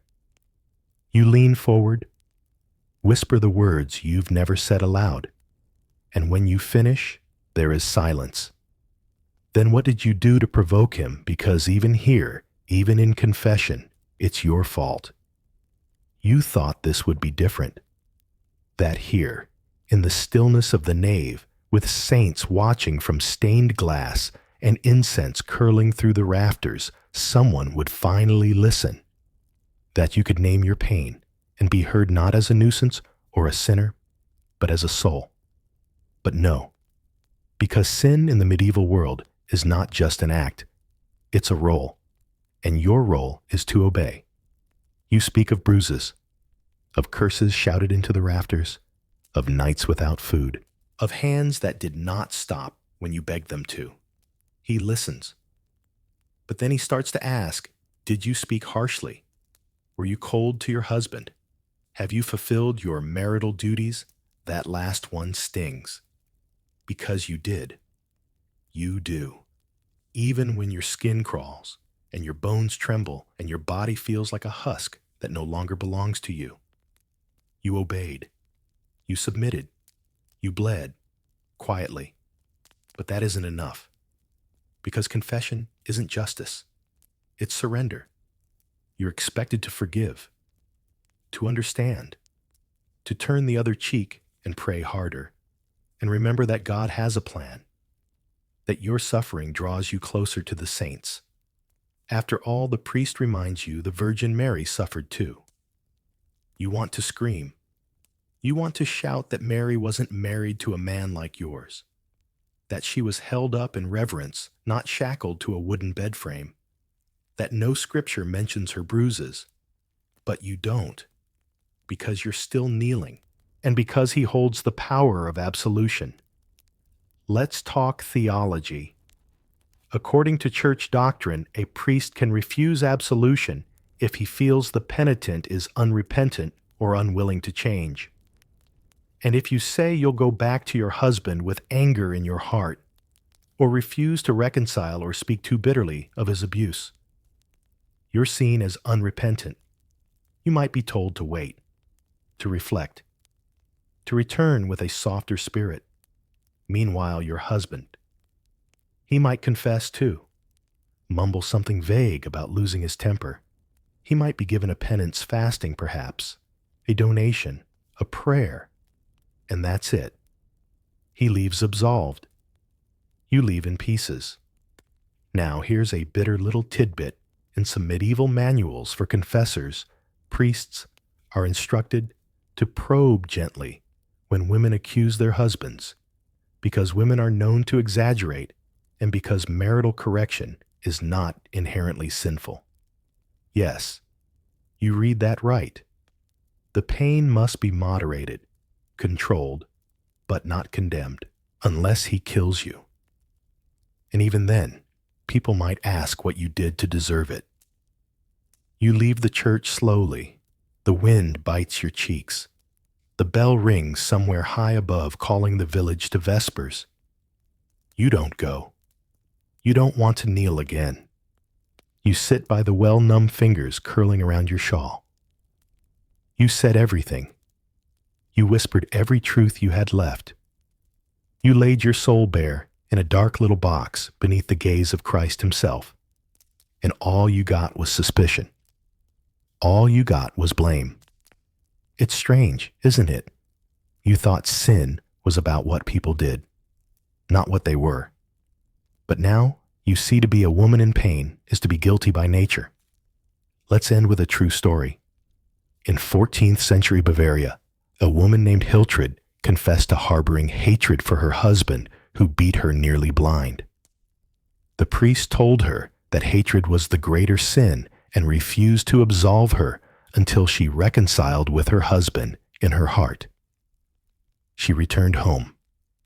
He beat her again. She was found dead 3 months later, her confession record carefully filed by the scribe. So you rise from the bench. You return to your house. You kneel to scrub the floor. And when your husband enters drunk and slurring and looking for someone to blame, you do not scream, because you already confessed, and God forgives you, even if no one else does. You light the candle anyway. It flickers in the draft, the little flame, hissing like it knows this prayer won't work, but you light it all the same. You kneel on the cold stone, near the shrine of Saint Margaret, patron of childbearing women. You've heard the stories, how she was swallowed by a dragon and tore her way out with a crucifix, how she comforts the desperate, how she listens. You whisper her name, and you wait, but nothing stirs. Because here's the truth, even saints won't save you. Not unless you're worthy. Not unless your dowry was generous, your husband devout, your blood untainted. Not unless your pain fits the right mold. Noble suffering, silent obedient, wrapped in veils and incense. But you're just another poor woman with cracked fingers and calloused feet begging for relief from a life that no one thinks is broken. In theory, saints are universal. They intercede for all peasants and nobles, men and women, the lost, the broken. You were told this since you could walk. But in practice, the saints listen to the wealthy first. The monks who keep their relics guard them carefully. The cloth stained with a martyr's blood, the bone fragment in a jeweled box, the thorn from Christ's crown. If you want to touch it, you wait in line. If you want to be healed, you pay a fee. Pilgrims with money are called faithful. Pilgrims without it are called trouble. Let's say you make the journey anyway. You leave your village walk barefoot on the pilgrimage road, stomach rumbling, knees stiff. You reach the shrine, Canterbury, Santiago, Cologne, and pray with your whole soul. No miracle comes.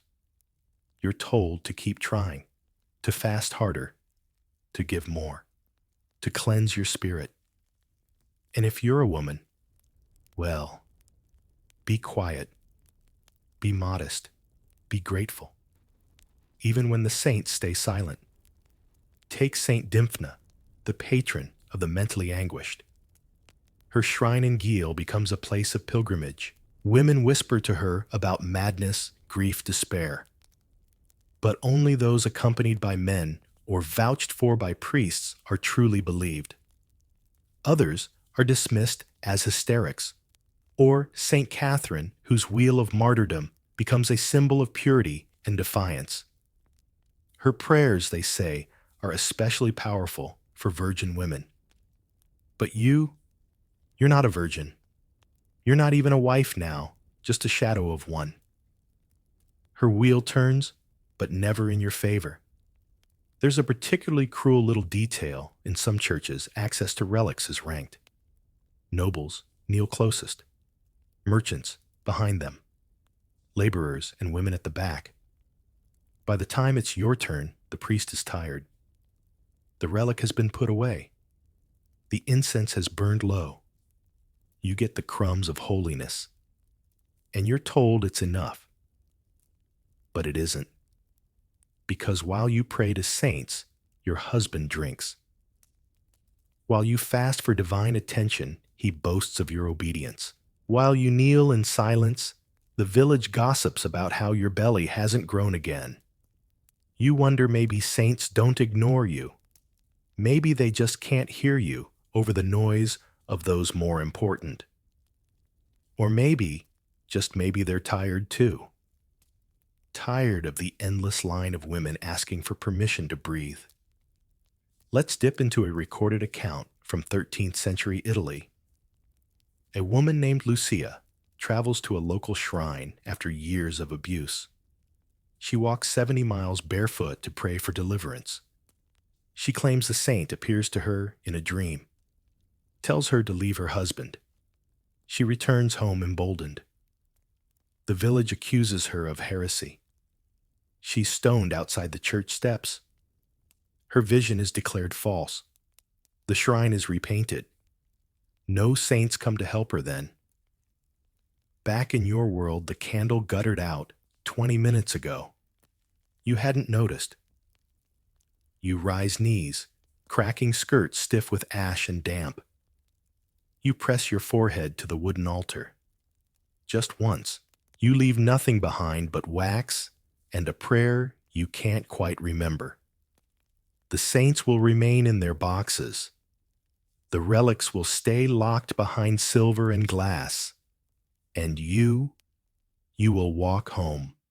Because even the holy keep their distance from women like you. He dies on a Thursday, chokes on a bone, or slips on the stones near the well, or simply doesn't wake up, the breath gone from him like smoke leaving a broken chimney. The details blur. You don't ask for them. You just stand still. At first, it feels like silence, a kind of vast emptiness in the house where shouting used to live. You half expect his voice to echo from the next room, demanding stew or wine or quiet. But it never comes. You are not sad. You are not rejoicing either. You are free, no. Because in the medieval world, a widow is not a woman. She's an estate. And if he dies, you're still property. Let's be practical. You don't own this cottage. He did. Or his family did. Or the Lord, who let you both live here as long as the tithes were paid. You cooked the meals and patched the roof and bore the children, but none of that makes it yours. So now they come. The steward. The reeve. Maybe a cousin you never liked. They ask what's in the cupboards. They count the animals. They weigh the debt. You try to stay quiet. Try not to cry. Because tears mean guilt. And if you seem too relieved, that's worse. Let's walk through your options. You might be entitled to dower rights, a portion of your husband's land, or income held in trust for your support. But this is not automatic. It depends on what he wrote before he died.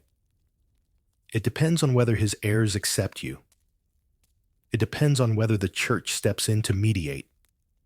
And you don't write. You don't read. You don't know what papers were signed, or if they were signed at all. You only know that your husband's brother arrived this morning and looked at your boots like they didn't belong to you. He might try to marry you. That's common. Widows are recycled, remarried for alliances, for land, for convenience. Especially if you're young. Especially if you have children someone else might want to raise or inherit. You can say no, of course, but what will you eat? Where will you go? Widows are a problem. A woman without a man is a gap in the social order. She might grow opinionated. She might speak in the town square. She might wear her veil too low, or walk too boldly, or pray without crying. People notice. People don't like it. There's a real account from 12th century Flanders of a woman named Aveline whose husband died young. She refused to remarry, citing a vow she claimed was made in the spirit of grief. Her in-laws seized her livestock. The village accused her of pride. She was fined, then fined again. Finally, she remarried to avoid starvation. Her vow was never mentioned again. Back in your world, the neighbors stop by with bread. They say kind things. They nod with practiced sorrow. But their eyes flick around your cottage, counting the things left behind, wondering how long you'll stay, whether you'll take in sewing, whether you'll leave. If you're lucky, the church might offer help, but only if you remain chaste. If you're seen with a man even talking, your virtue is questioned. Your rights shrink. Your support disappears. Because a widow can be pitied, but not envied. And woe to the merry widow. Even smiling is suspect. Let's return to law. In many regions, a widow could not act as an independent legal agent unless she had specific written permission. She couldn't sell land, couldn't enter contracts, couldn't sue. She might inherit debt, but not decision-making. She's trusted to mourn, not manage. And if she has sons, then her role is clear guardian of future men. Her job is to protect their inheritance, not enjoy it. Every decision she makes must be on their behalf, not for herself. And if she has no sons, then she has no shield. She becomes the widow from the edge of town. the one who talks to cats, the one who mutters, the one whose name is followed by silence. Even your clothes betray you. You wear black, of course, or gray, or dull brown. Nothing bright, nothing vain. Your veil is longer now, your walk slower. You cross yourself when spoken to. You apologize for your voice, because a loud widow is almost as dangerous as a young one. You feel something strange one morning, something like freedom, but it's not full. It's not real. It's like standing in a doorway while the wind howls outside and the fire inside has gone cold. No one tells you where to go, but you can't stay, not for long. He is dead, and still somehow he owns you. Your fingers ache from clutching the pouch. 3 coins, that's all. You count them again slowly, once, then twice. The smallest one sticks to your palm with the sweat of worry. You look up at the Reeves assistant, his ink-stained fingers tapping the ledger, and he doesn't even look at you as he says the words, widow's portion. Rent due. Penalty unpaid. You nod, because arguing won't change the math. Because in the medieval world, widowhood doesn't just cost your husband, it costs you. You thought death was the end of your struggle. It wasn't. It was just a change in category. Now you are taxed not as a wife, but as a liability, a risk, a person on the edge of usefulness. There are tolls now, not the kind you pass on roads, but the ones baked into every part of your life. The church collects your soul penny for your husband's rest. The Lord demands Harriet a death duty, often the best animal in the household, claimed in honor of the man who died. You want to scream. He beat you, starved you, left you nothing but bruises and silence. And now, you owe a cow for the pleasure of surviving him.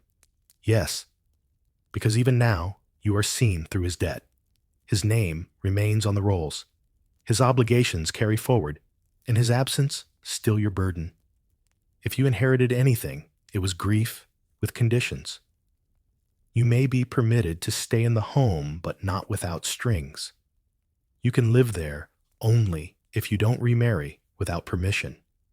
Only if you behave. Only if your mourning is proper measured, modest quiet. If you show too much sadness, they call it instability. If you show too little, they call it guilt. The widow's tax isn't always money. Sometimes it's reputation. There are whispers. She smiled too soon. She bought new shoes. She didn't wear black for the full year. Your body becomes a ledger. Your choices recorded in invisible ink. Even food becomes tricky. The village might send you bread and dried fish in the early weeks. But it's not generosity. It's obligation, penance, an investment in your humility. If you accept too much, you're greedy.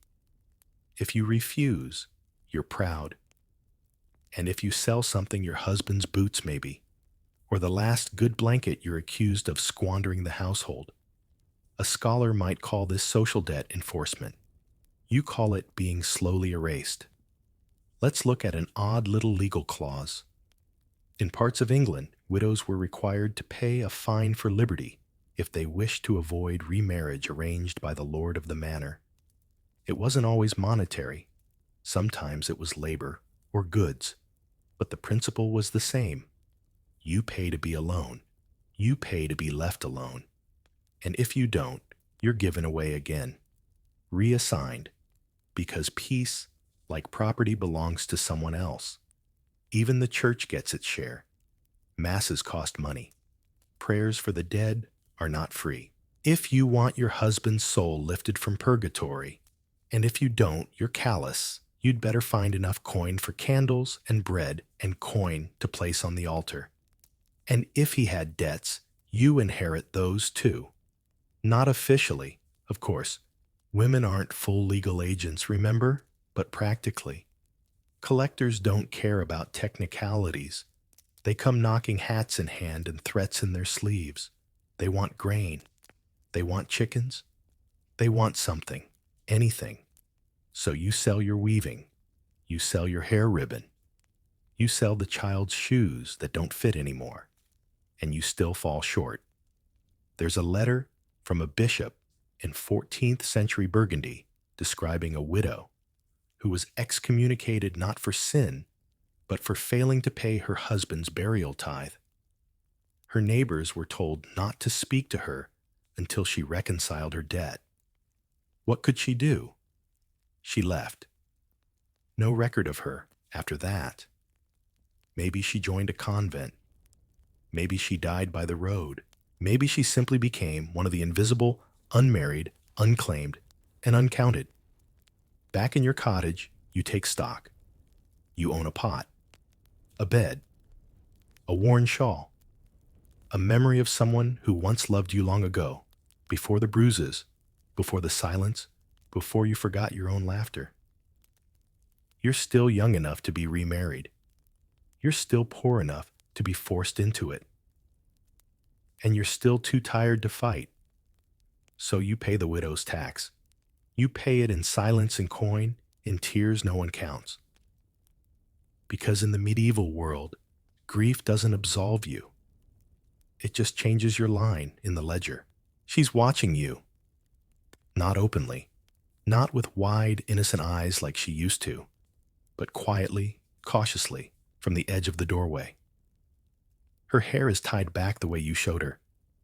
Her hands smell of ash and onion peel. She hasn't asked about supper because she knows there won't be one. She sees the world settling on your shoulders like dust. And what she's learning is this: her life will be the same. You never meant to teach her that.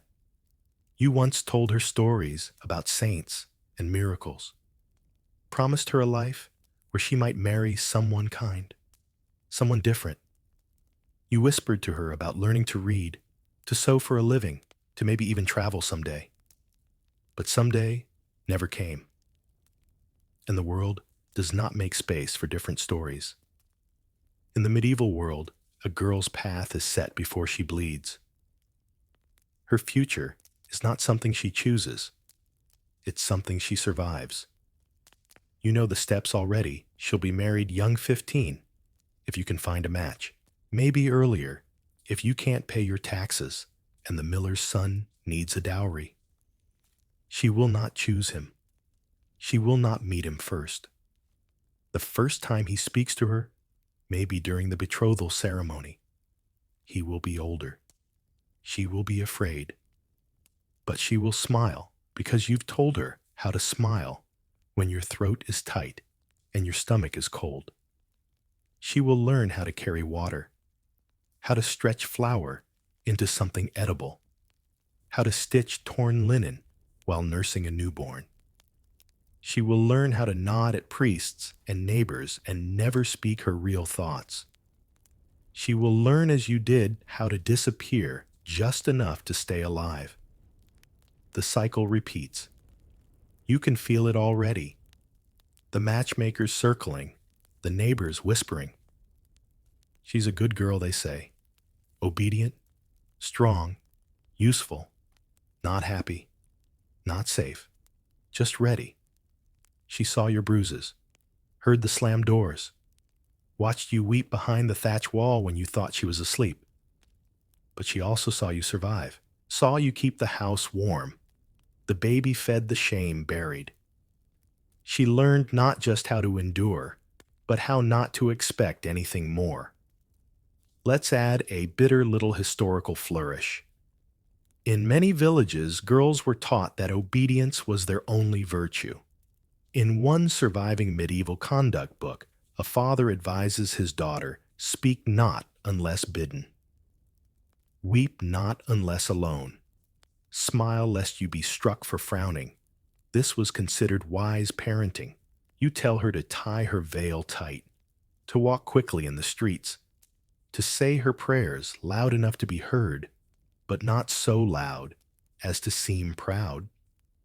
You don't tell her what happens when the veil is pulled aside, when the prayers aren't enough, when the smile isn't protection, only mask.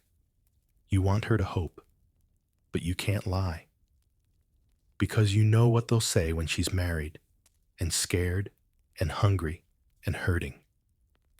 They'll say she's lucky. They'll say, at least she's not alone.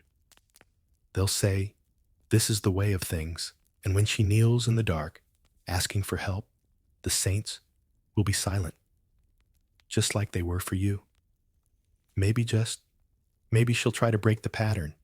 Maybe she'll run, join a convent, flee to the city, hide with a traveling peddler, or live in the woods.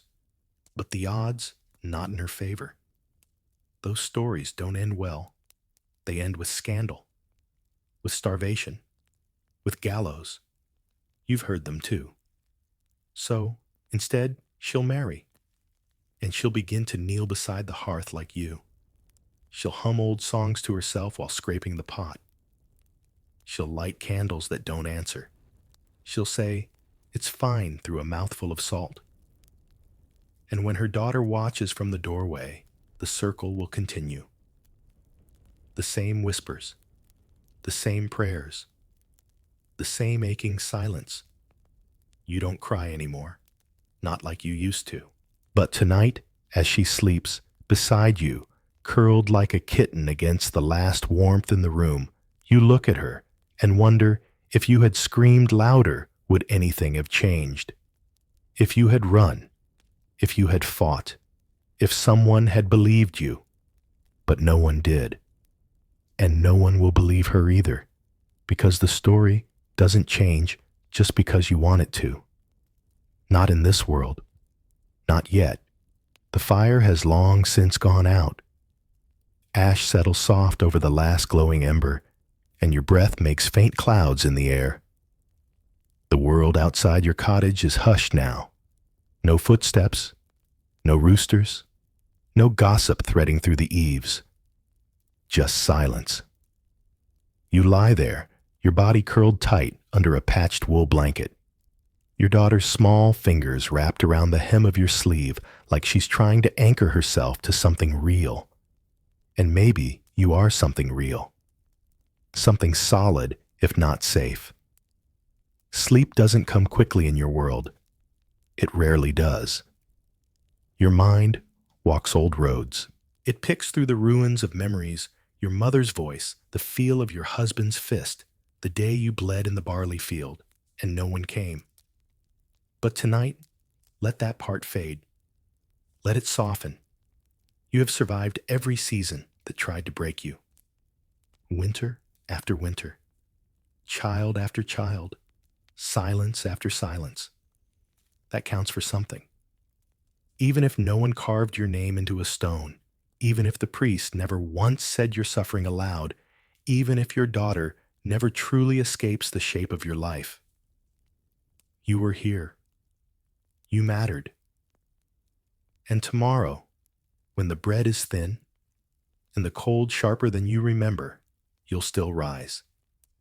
You'll still pull water from the well. You'll still hum that half-forgotten song your grandmother sang while threshing wheat. Because that's what women do. They carry on. They always have. Now rest. Let your body settle into stillness. Let the last ache bleed into the straw beneath you. You are not forgotten, not here. Sleep. Sleep deeply. Sleep as though the saints are listening tonight.